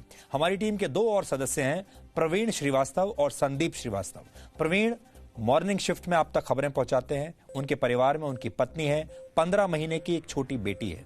संदीप श्रीवास्तव हमारे न्यूज रूम में असाइनमेंट डेस्क पर काम करते हैं। उनका परिवार उत्तर प्रदेश के बस्ती में रहता है। परिवार में माता पिता हैं, पत्नी, 4 महीने का एक बेटा है। लेकिन परिवार से दूर होने के बावजूद संदीप इस मुश्किल समय में पूरी पॉजिटिविटी के साथ इस लड़ाई को लड़ रहे हैं। इन दोनों साथियों के संदेश भी हम आपको सुनाना चाहते हैं। नमस्कार, मैं प्रवीण श्रीवास्तव हूँ, जी फैमिली से हूँ, कोरोना पॉजिटिव हूँ और इस वक्त अस्पताल में हूँ। यहाँ से आपके लिए मेरा सिर्फ एक संदेश है। संदेश ये है कि अगर आप में आत्मशक्ति है तो आप कोरोना को भी हरा सकते हैं और अपने खिलाफ होने वाले हर दुष्प्रचार को भी। मैं इस बात से बेहद हैरान हूँ कि हमारे बीमार होने से, हमारे कोरोना पॉजिटिव हो जाने से कुछ लोग बेहद खुश हैं, हमारा ही सहारा लेके हमारे संस्थान के खिलाफ दुष्प्रचार कर रहे हैं। जो दूसरों के बीमार होने में खुशी दिखे, जो दूसरों के बीमार होने में मौका ढूंढे, ऐसे लोगों के लिए मैं सिर्फ इतना कहूँगा कि भगवान आपको जल्दी भला करे, आपको जल्दी ठीक करे। मेरी चाहत सिर्फ इतनी है कि मैं जल्द ठीक होकर लौटूं और फिर अपने संस्थान के साथ काम में वापस जुटूं। धन्यवाद। नमस्कार दोस्तों, मेरा नाम संदीप है और मैं एक जी वॉरियर हूँ। वॉरियर इसलिए हूँ कि जब देश को मेरी ज़रूरत है आज कोरोना काल में, तो मैंने देश की मदद करी और कभी अपने कर्तव्य से मुंह नहीं मोड़ा। पिछले 3 महीने से लगातार ऑफिस जाके सुबह से लेकर शाम तक आपके पास खबरें पहुंचाता रहा, इसलिए कि मेरा देश मुझसे पहले है और लोगों तक एक एक जानकारियां, जागरूकता पहुंचेगी, जिससे कि कोई कोविड का शिकार ना हो। आज उस लड़ाई को लड़ते लड़ते मैं भी कोविड का शिकार हो गया। इसका एक कतई अर्थ ये नहीं है कि मैं थोड़ा भी परेशान हूँ। मुझे पूरी तरीके से उम्मीद है मैं कल स्वस्थ होकर ऑफिस आ जाऊँगा और दुगनी एनर्जी से काम करूँगा। आज जो भी हूँ, जी परिवार की तरफ से मुझे इतनी मदद मिल रही है कि मैं कुछ कह नहीं सकता। मेरा परिवार यहाँ से करीब 700 किलोमीटर दूर रहता है, उत्तर प्रदेश के बस्ती जिले में, और मुझे थोड़ा भी चिंता नहीं हुई यहाँ पे, क्योंकि जी परिवार हमेशा ही मेरे साथ था। ये जो न्यूज इंडस्ट्री है, टीवी न्यूज इंडस्ट्री, ये इसका स्वभाव ऐसा है कि आपकी मुलाकात सिर्फ एंकर से होती है, मेरे जैसे लोगों से होती है, क्योंकि हम हर रोज आपके सामने खबरें पढ़ते हैं और आप सिर्फ हम ही लोगों को जानते हैं। लेकिन आप ये नहीं जानते कि जहां मैं खड़ा हूं, मेरे पीछे सैकड़ों लोगों की एक टीम होती है जो ये सारी खबरें तैयार करती है। एक बहुत बड़ा न्यूज रूम होता है और टीवी जो है वो बिना बड़ी टीम के, बिना सशक्त टीम के टीवी न्यूज चैनल चल ही नहीं सकता। लेकिन अक्सर क्योंकि ये फॉर्मेट ऐसा है कि इसमें हमारे न्यूज रूम के जो साथी हैं उनसे कभी आपकी मुलाकात नहीं हो पाती, वरना आपको पता चलता कि हमारे न्यूज रूम में जो काम करते हैं, एक से एक प्रतिभा के धनी लोग काम करते हैं, एक से एक हिम्मती लोग काम करते हैं, और वो चुपचाप न जाने कितनी कुर्बानियां आपके लिए देते रहते हैं, कितने काम करते रहते हैं, लेकिन आप तक कभी उनका नाम और उनके चेहरे पहुंचते नहीं हैं। लेकिन इस बार ये सारे लोगों ने जो इतना बड़ा रिस्क अपने जीवन का उठाया है, ये असल में इसलिए उठाया है क्योंकि मीडिया को भी एसेंशियल सर्विसेज में ज़रूरी सेवाओं में इस बार रखा गया था।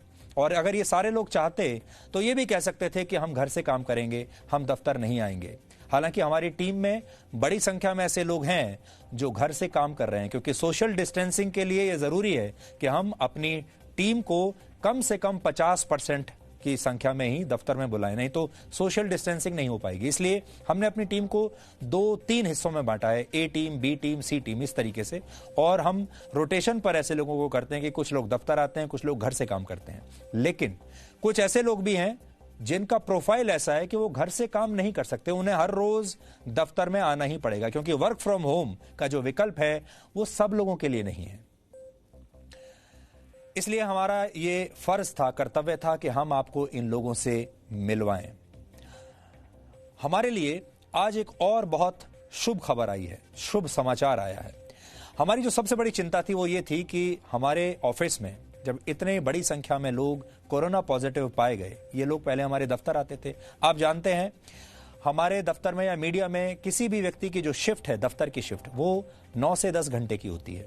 लेकिन 9 से 10 घंटे के बाद दिन में तो 24 घंटे होते हैं, बाकी के जो 15 घंटे हैं हमारे जो साथी हैं वो इस दफ्तर से बाहर बिताते हैं, अपने घरों में बिताते हैं।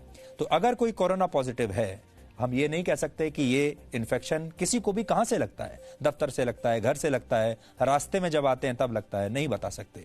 लेकिन सबसे बड़ी जो हमारी चुनौती थी वो ये है कि इन लोगों के परिवार भी क्या इनकी वजह से संक्रमित हो गए हैं, ये सबसे बड़ी चुनौती थी। और सबसे पहले हमने ये किया, हमने पहले इनके टेस्ट कराए। जैसे ही ये पॉजिटिव हुए इन्हें अस्पताल में भर्ती कराया, और फिर इनके परिवार के जितने भी सदस्य थे, फिर हमने उनके परिवार के सदस्यों के कोरोना टेस्ट करवाया। और आज जो सबसे अच्छी शुभ खबर है वो ये है कि इनके परिवार के सभी परिवारों के सभी सदस्यों की रिपोर्ट नेगेटिव आई है। यानी इनके परिवार के सदस्यों में से किसी को भी कोई कोरोना संक्रमण नहीं है, किसी के माता पिता को नहीं है, किसी के छोटे बच्चों को नहीं है, किसी की पत्नी, भाई, बहन, किसी को नहीं है। ये एक बहुत बड़ी खबर है हमारे लिए। आज जब खबर उस कोविड वार्ड में पहुंची जहां हमारे साथी हैं, तो इन सब लोगों की क्या प्रतिक्रिया थी, क्योंकि ये सब लोग लगातार अपने परिवारों के लिए बहुत चिंतित थे। तो वो हम आपको आज दिखाना चाहते हैं। आज हम लोग जिस कोविड सेंटर पर हैं, ये कोविड सेंटर अब पॉजिटिव सेंटर बन गया है। और उसका कारण ये कि हमारे जो जी वॉरियर्स यहाँ पर कोरोना पॉजिटिव रिपोर्ट आने के बाद आए थे, उन सभी के परिवारों की सैंपलिंग हुई और सभी के परिवारों की रिपोर्ट नेगेटिव आई है। और ये सभी खुश हैं, तो एक बार तालियां होनी चाहिए इस हैप्पी और इस खुश खबर के लिए।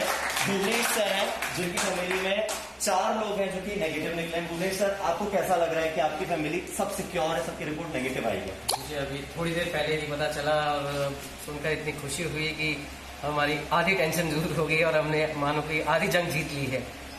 सही है। अब आगे बढ़ते हैं सौरभ सर की फैमिली में भी 4 लोग हैं जो कि नेगेटिव आए हैं। सौरभ सर, कैसा लग रहा है आपको? सबसे अच्छी खबर अब तक की, जब से खबर मुझे मिली थी तब से अब तक की सबसे अच्छी खबर कि मेरी सारी फैमिली सेफ है, वो सेफ है और मुझे पूरी उम्मीद है कि हमारा सारा जी परिवार सेफ है। धनजीव सर हैं, धनजीव सर की फैमिली के 5 लोग हैं जो कि जिनकी रिपोर्ट नेगेटिव आई है, और सर भी यही फील कर रहे हैं कि वो भी आधी जंग जीत चुके हैं, उनकी आधी चिंता खत्म हो चुकी है। तो सर, कैसा लग रहा है आपको कि आपकी फैमिली के 5 लोग जो है वो सेफ है? थोड़ी देर पहले मुझे फोन आया मेरे घर से, सभी लोग बिल्कुल दुरुस्त है, स्वस्थ हैं, और उन सबकी कोरोना रिपोर्ट नेगेटिव, यानी उनमें कोरोना का वास नहीं। ये बहुत सुकून देने वाली खबर, और एक ऐसी खबर है जिससे मैं समझता हूँ कि मैंने कोरोना से जंग जो मेरी चल रही है वो आधी से ज्यादा जीत चुका हूँ। बहुत शानदार। रिजवान सर जो है उनकी फैमिली में 3 लोग हैं जिनकी रिपोर्ट नेगेटिव आई है, यानी कि हम लोग आधी जंग जीत चुके हैं, आधे हम ठीक हो चुके हैं। अब बस हमें अपने आप को स्वस्थ रखना है, वो भी शारीरिक रूप से, क्योंकि मानसिक रूप से यहाँ पर अब सब लोग स्वस्थ हो चुके हैं। रिजवान सर, कैसा लग रहा है मानसिक रूप से स्वस्थ होकर और 3 लोगों की रिपोर्ट नेगेटिव जानकर? यार हार्दिक, मेरा ये मानना है कि आपकी अगर नीयत पाक है और नीयत आपकी बिल्कुल पक्की है तो फिर हर चीज मदद करती है आपकी।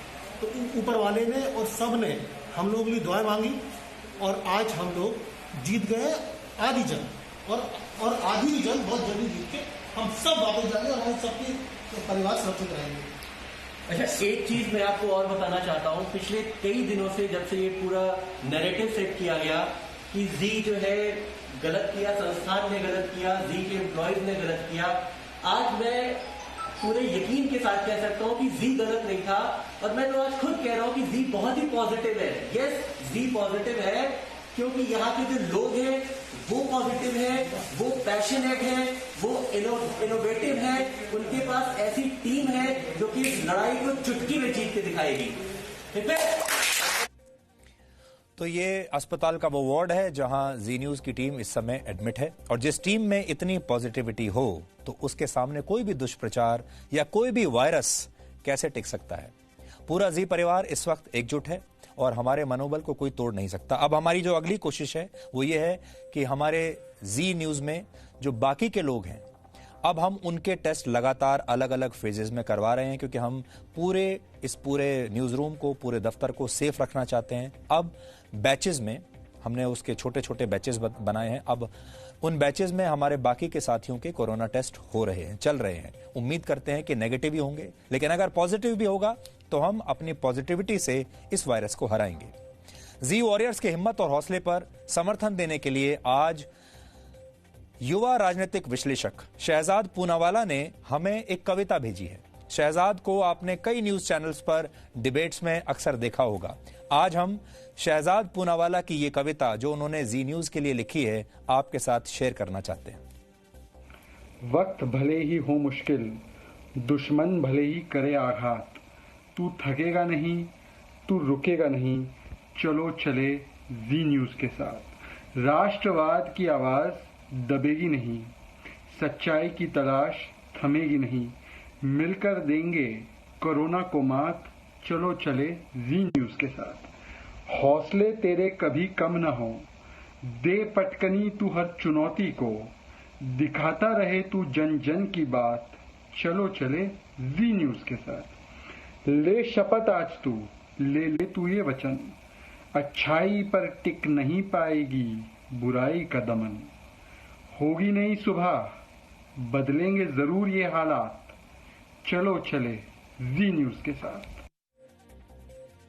शहजाद, आपका बहुत बहुत शुक्रिया। आपने ये शब्द जी न्यूज के लिए लिखे और हम अपने इस देश में और बाकी की दुनिया में अलग अलग देशों में, क्योंकि जी न्यूज लगभग 180 देशों में देखा जाता है, दुनिया का सबसे बड़ा चैनल आप इसे कह सकते हैं, और देश का पहला प्राइवेट सैटेलाइट चैनल जी न्यूज है, आप सब जानते हैं। दुनिया भर से करोड़ों लोगों ने हमें संदेश भेजे हैं, हमारे लोगों के लिए दुआएं की हैं, प्रार्थनाएं की हैं, उन सब का बहुत बहुत धन्यवाद। कोरोना वायरस के खिलाफ भारत ने अपनी रणनीति में लगातार बदलाव किया है, क्योंकि जैसे जैसे स्थिति बदल रही है रणनीति भी बदल रही है। पहले संपूर्ण लॉकडाउन की मदद से संक्रमण को रोका गया, अब लॉकडाउन में रियायतें दी गई हैं और टेस्टिंग को बढ़ाकर हर दिन 1 लाख से ज्यादा लोगों की अब जांच हो रही है। लेकिन अब लॉकडाउन में रियायतें दी जा रही हैं तो आपके मन में भी कई तरह के सवाल होंगे कि आने वाले दिनों में क्या होगा और क्या भारत को जल्द इस वायरस से छुटकारा मिलेगा, ये सब कितने दिनों तक चलेगा। ये और ऐसे बहुत सारे सवाल हमने केंद्रीय स्वास्थ्य मंत्री डॉक्टर हर्षवर्धन को भेजे थे, जिनके जवाब आज उन्होंने हमें एक वीडियो के जरिए भेजे हैं। तो हम आपको उनके जवाब सुनाएंगे।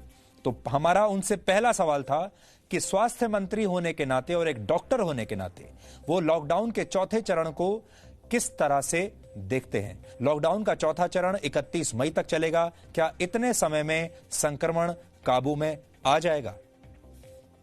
देखिए, भारत में कोरोना के संक्रमण को काबू करने के लिए जितने भी इंटरवेंशन सरकार की तरफ से किए गए हैं, उनमें सबसे जो प्रमुख और सबसे जो प्रभावशाली स्ट्रैटेजी रही है वो हमारे प्रधानमंत्री जी के द्वारा देश को 25 मार्च को अपील करके लागू किया गया लॉकडाउन है।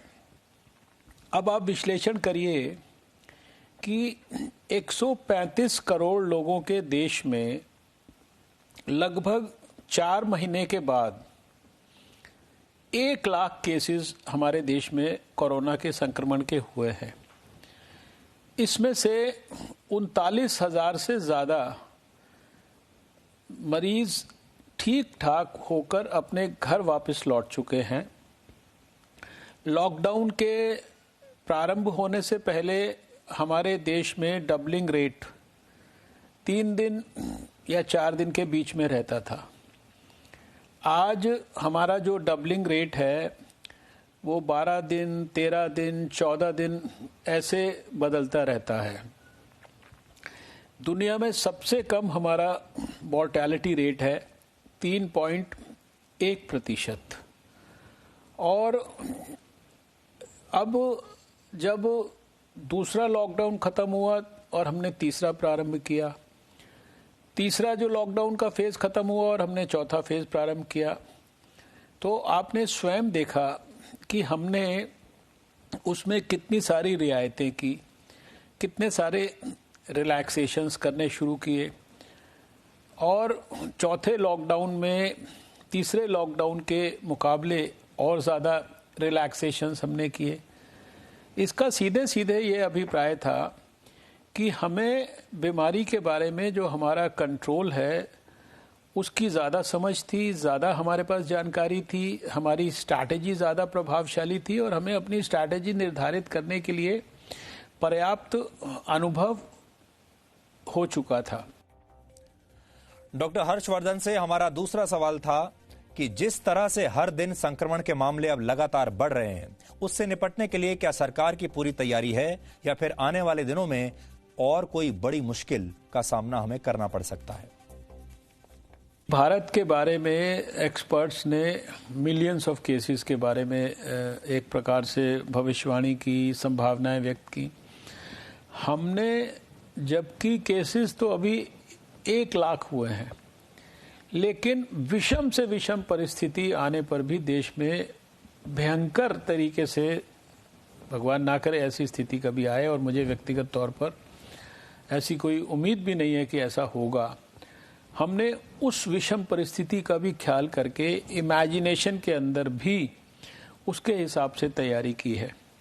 अगर मैं बेड्स की बात करूं तो हमने बीमारी किस स्तर की है, वो वेरी माइल्ड है, मॉडरेट है या बहुत ही सेवियर है, क्रिटिकल है, इसके हिसाब से तरह तरह की व्यवस्थाएं की हैं।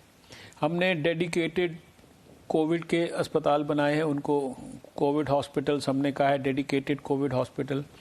हमने मॉडरेट जो बीमारी हो किसी को, उसके लिए हमने जो है कोविड हेल्थ सेंटर्स बनाए हैं डेडिकेटेड। और जहां माइल्ड या वेरी माइल्ड केसेस हैं उनके लिए हमने जो है कोविड केयर सेंटर्स बनाए हैं। अब अगर इनकी संख्या के ऊपर जाएं तो डेडिकेटेड कोविड हॉस्पिटल लगभग 1000 के आसपास हैं और इसी तरह से जो डेडिकेटेड कोविड हेल्थ सेंटर्स हैं वो भी 2000 के आसपास हैं। और अगर हम कोविड केयर सेंटर्स की बात करें तो उनकी संख्या भी 6000 और 7000 के बीच में है। इन सबके टोटल बेड्स को, जिसमें आइसोलेशन बेड्स भी हैं, आईसीयू बेड्स भी हैं, उनकी अगर मैं संख्या को काउंट करूं तो वो 9 और 10 लाख के बीच में बैठती है।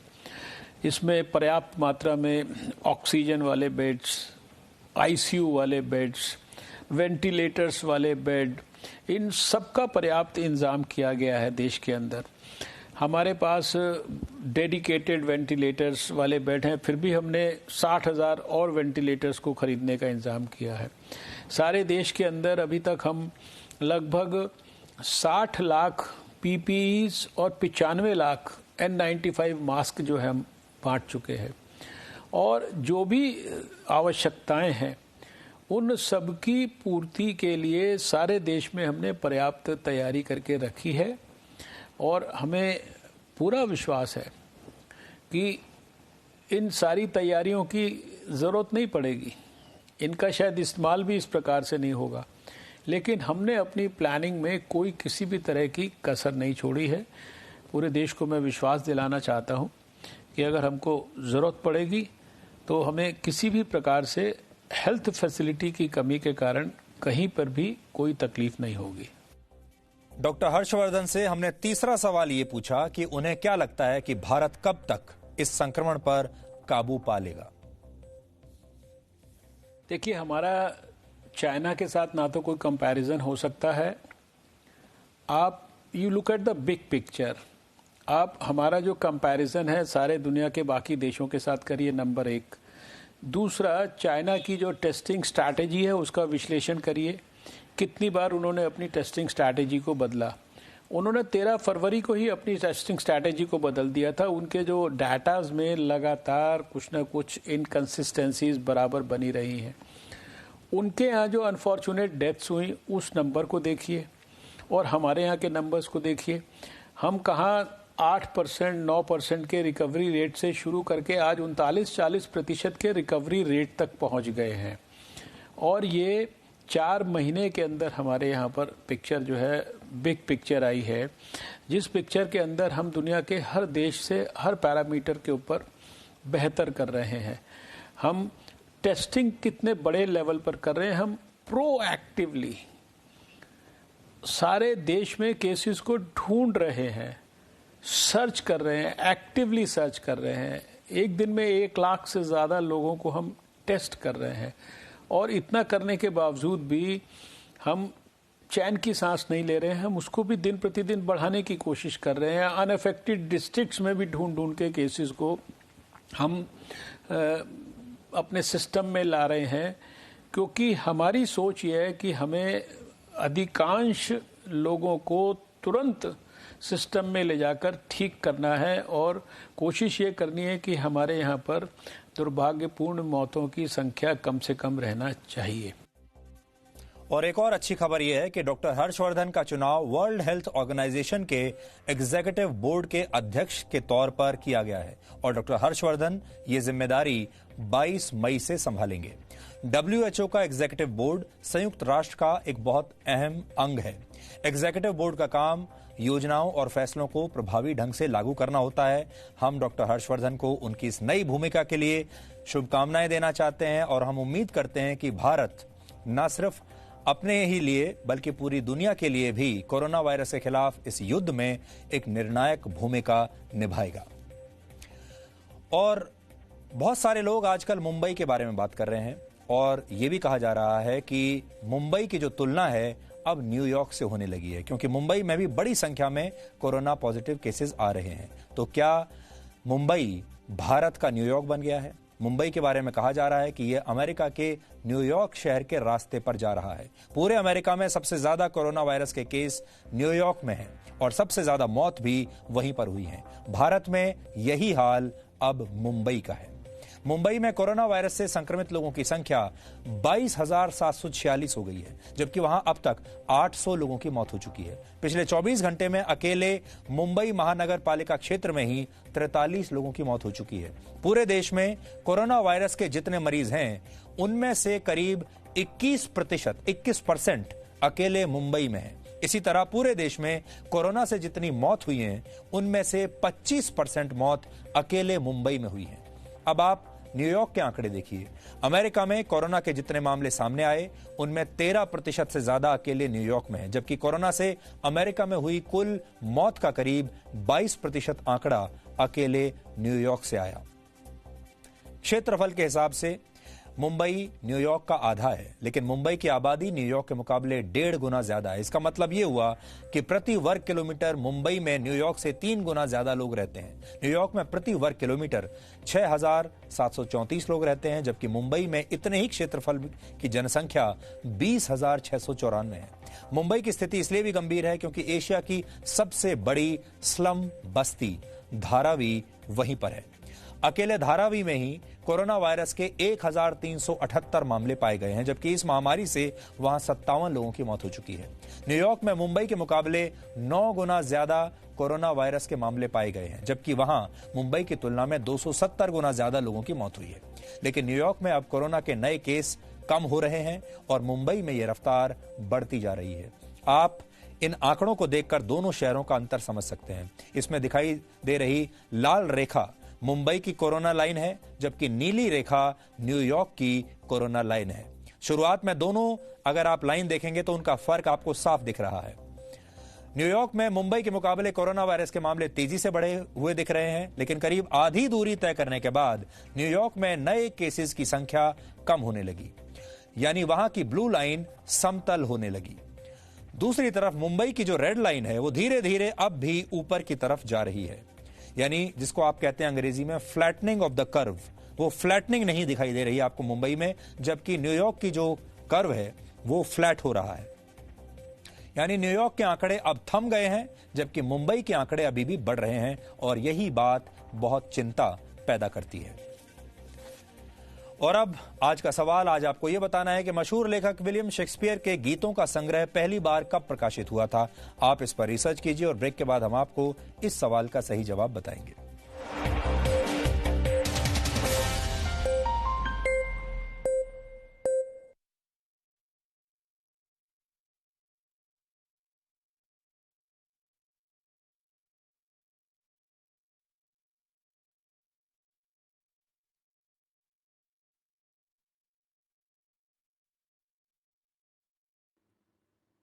केवल दो ही हैं।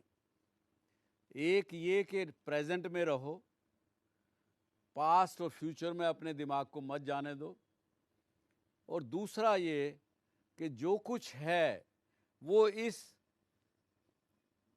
5 हाथ की काया में ही है, आपके अपने अंदर ही है।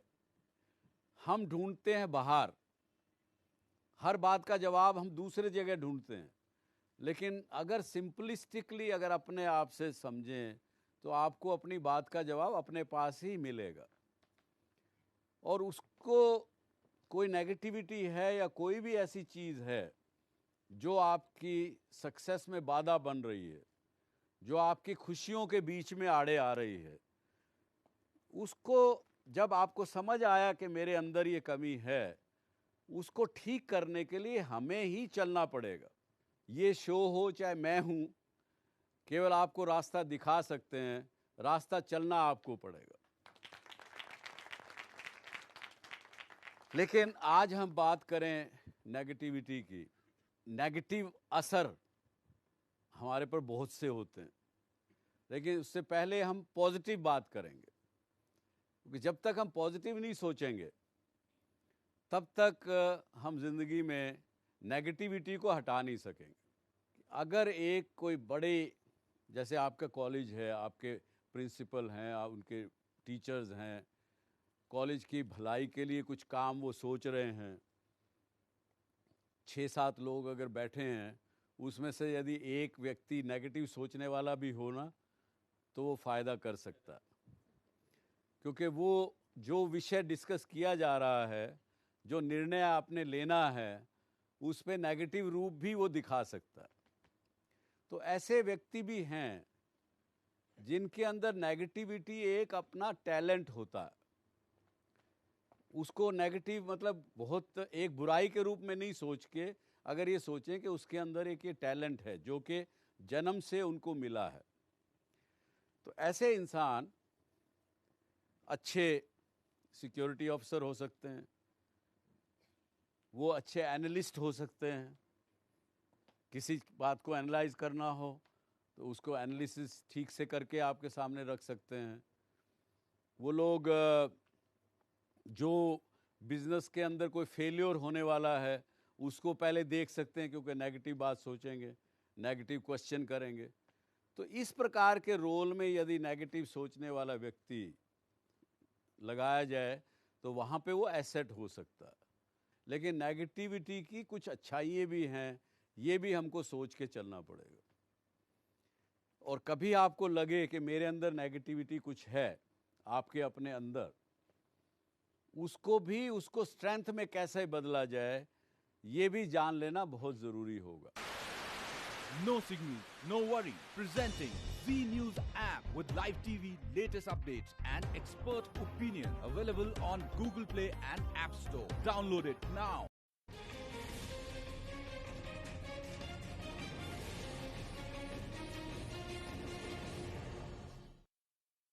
जब आदमी कन्विंस नहीं होता किसी बात से, तो उसके बारे में फिर धीरे धीरे नेगेटिव सोचने लगता, और वो नेगेटिविटी फिर हमारे ऊपर कब्जा कर लेती। तो इसका इलाज बड़ा सिंपल है। आज ज़िंदगी हमारी बड़ी सिंपल है, लेकिन क्योंकि वातावरण इस प्रकार का बन गया, वेस्टेड इंटरेस्ट इतने चारों तरफ हमारे हैं, लोग एक्सप्लॉयटेशन की नीतियाँ चारों तरफ ऐसी हैं जिसके कारण से जो सीधी सच्ची चीज़ थी उसको हमने बड़ा कॉम्प्लिकेटेड रूप से करके और बढ़ा चढ़ा के सोचने लगे, जिसके कारण से कंफ्यूज हो गए। नहीं तो सिंपल सी बात है, ज़िंदगी का एसेंस मैं पहले भी कई अपने शो में कह चुका हूँ, ज़िंदगी का सार निचोड़ केवल दो ही हैं। एक ये कि प्रेजेंट में रहो, पास्ट और फ्यूचर में अपने दिमाग को मत जाने दो, और दूसरा ये कि जो कुछ है वो इस 5 हाथ की काया में ही है, आपके अपने अंदर ही है। हम ढूंढते हैं बाहर, हर बात का जवाब हम दूसरे जगह ढूंढते हैं, लेकिन अगर सिंपलिस्टिकली अगर अपने आप से समझें तो आपको अपनी बात का जवाब अपने पास ही मिलेगा।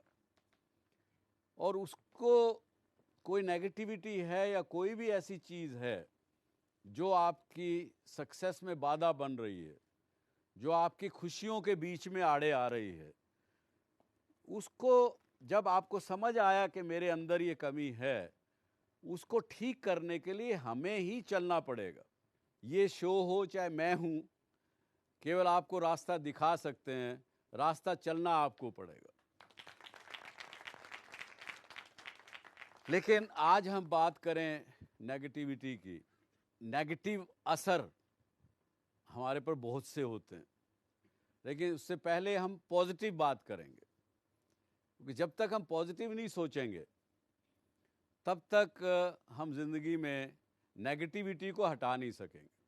अगर एक कोई बड़े, जैसे आपका कॉलेज है, आपके प्रिंसिपल हैं, उनके टीचर्स हैं, कॉलेज की भलाई के लिए कुछ काम वो सोच रहे हैं, 6-7 लोग अगर बैठे हैं, उसमें से यदि एक व्यक्ति नेगेटिव सोचने वाला भी हो ना, तो वो फ़ायदा कर सकता है, क्योंकि वो जो विषय डिस्कस किया जा रहा है, जो निर्णय आपने लेना है, उस पे नेगेटिव रूप भी वो दिखा सकता है। तो ऐसे व्यक्ति भी हैं जिनके अंदर नेगेटिविटी एक अपना टैलेंट होता है। उसको नेगेटिव मतलब बहुत एक बुराई के रूप में नहीं सोच के, अगर ये सोचें कि उसके अंदर एक ये टैलेंट है जो कि जन्म से उनको मिला है, तो ऐसे इंसान अच्छे सिक्योरिटी ऑफिसर हो सकते हैं, वो अच्छे एनालिस्ट हो सकते हैं। किसी बात को एनालाइज करना हो तो उसको एनालिसिस ठीक से करके आपके सामने रख सकते हैं। वो लोग जो बिजनेस के अंदर कोई फेलियर होने वाला है उसको पहले देख सकते हैं, क्योंकि नेगेटिव बात सोचेंगे, नेगेटिव क्वेश्चन करेंगे। तो इस प्रकार के रोल में यदि नेगेटिव सोचने वाला व्यक्ति लगाया जाए तो वहाँ पे वो एसेट हो सकता है। लेकिन नेगेटिविटी की कुछ अच्छाइयाँ भी हैं, ये भी हमको सोच के चलना पड़ेगा। और कभी आपको लगे कि मेरे अंदर नेगेटिविटी कुछ है, आपके अपने अंदर, उसको स्ट्रेंथ में कैसे बदला जाए, ये भी जान लेना बहुत ज़रूरी होगा। No signal, no worry. Presenting Z News app with live TV, latest updates and expert opinion. Available on Google Play and App Store. Download it now.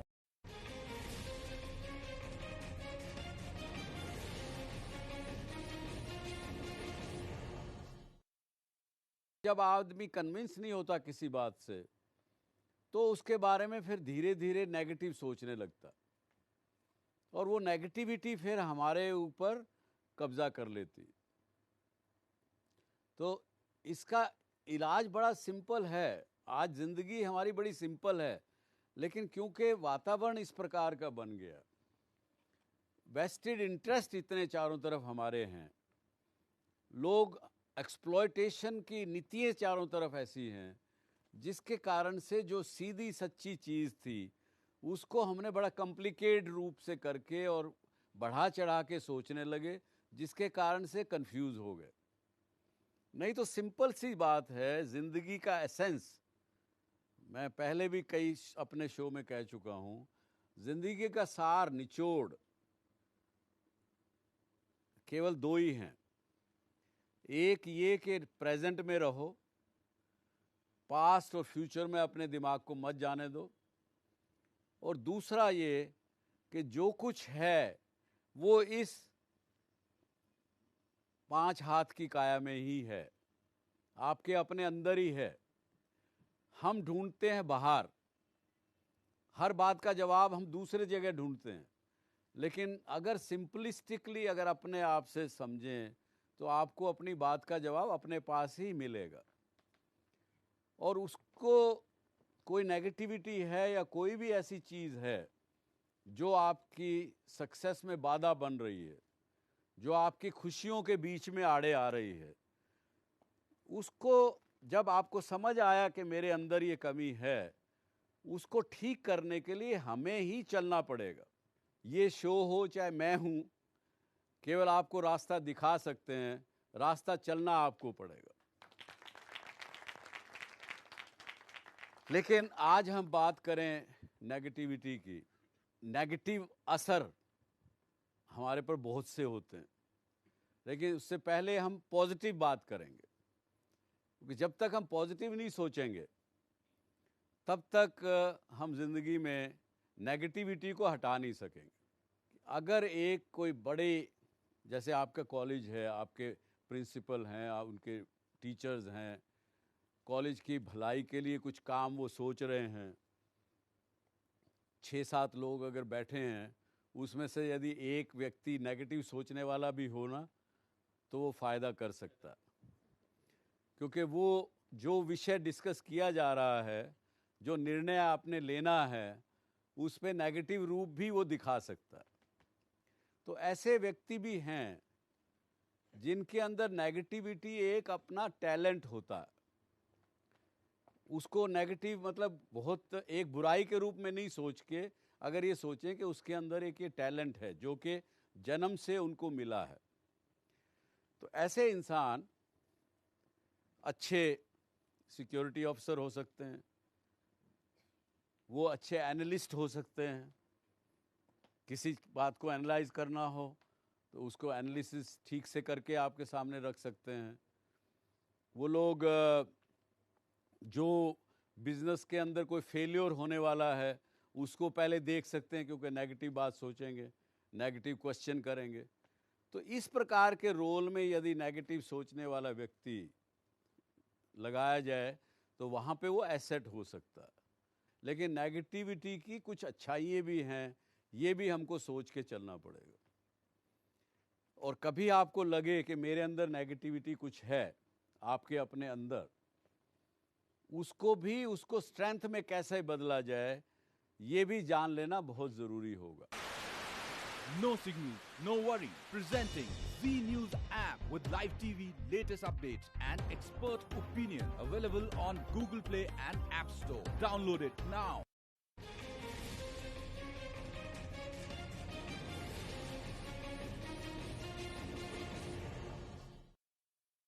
जब आदमी कन्विंस नहीं होता किसी बात से, तो उसके बारे में फिर धीरे धीरे नेगेटिव सोचने लगता, और वो नेगेटिविटी फिर हमारे ऊपर कब्जा कर लेती।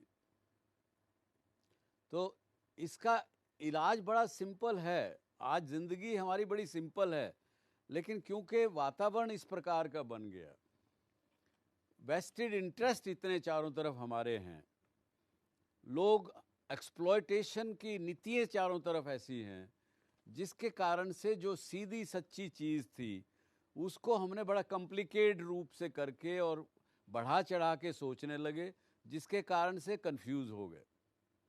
नहीं तो सिंपल सी बात है, ज़िंदगी का एसेंस, मैं पहले भी कई अपने शो में कह चुका हूँ, ज़िंदगी का सार, निचोड़ केवल 2 ही हैं। एक ये कि प्रेजेंट में रहो, पास्ट और फ्यूचर में अपने दिमाग को मत जाने दो, और दूसरा ये कि जो कुछ है वो इस 5 हाथ की काया में ही है, आपके अपने अंदर ही है। हम ढूंढते हैं बाहर, हर बात का जवाब हम दूसरे जगह ढूंढते हैं, लेकिन अगर सिंपलिस्टिकली अगर अपने आप से समझें तो आपको अपनी बात का जवाब अपने पास ही मिलेगा। और उसको कोई नेगेटिविटी है या कोई भी ऐसी चीज़ है जो आपकी सक्सेस में बाधा बन रही है, जो आपकी खुशियों के बीच में आड़े आ रही है, उसको जब आपको समझ आया कि मेरे अंदर ये कमी है, उसको ठीक करने के लिए हमें ही चलना पड़ेगा। ये शो हो चाहे मैं हूँ, केवल आपको रास्ता दिखा सकते हैं, रास्ता चलना आपको पड़ेगा। लेकिन आज हम बात करें नेगेटिविटी की। नेगेटिव असर हमारे पर बहुत से होते हैं, लेकिन उससे पहले हम पॉजिटिव बात करेंगे, क्योंकि जब तक हम पॉजिटिव नहीं सोचेंगे तब तक हम जिंदगी में नेगेटिविटी को हटा नहीं सकेंगे। अगर एक कोई बड़े, जैसे आपका कॉलेज है, आपके प्रिंसिपल हैं, उनके टीचर्स हैं, कॉलेज की भलाई के लिए कुछ काम वो सोच रहे हैं, 6-7 लोग अगर बैठे हैं, उसमें से यदि एक व्यक्ति नेगेटिव सोचने वाला भी हो ना, तो वो फ़ायदा कर सकता है।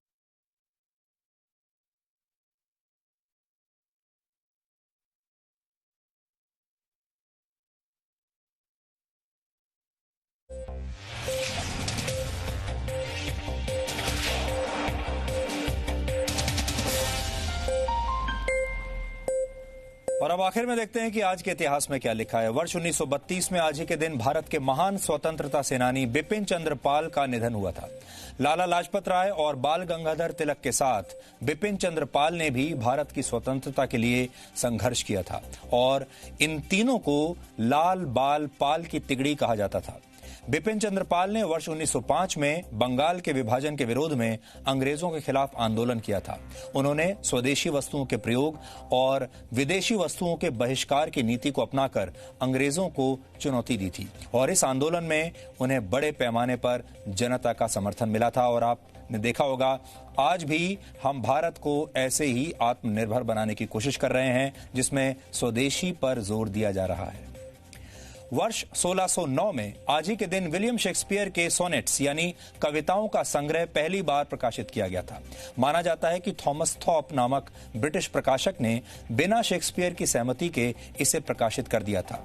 Romeo and Juliet, Hamlet, Macbeth और ओथेलो शेक्सपियर की कुछ अमर कृतियां मानी जाती हैं और इन पर कई भाषाओं में फिल्में भी बन चुकी हैं। वर्ष 1498 में आज ही के दिन पुर्तगाल के खोजी यात्री वास्को डे गामा भारत पहुंचे थे। वर्ष 1497 में उन्होंने पुर्तगाल की राजधानी लिस्बन से अपनी भारत यात्रा शुरू की थी।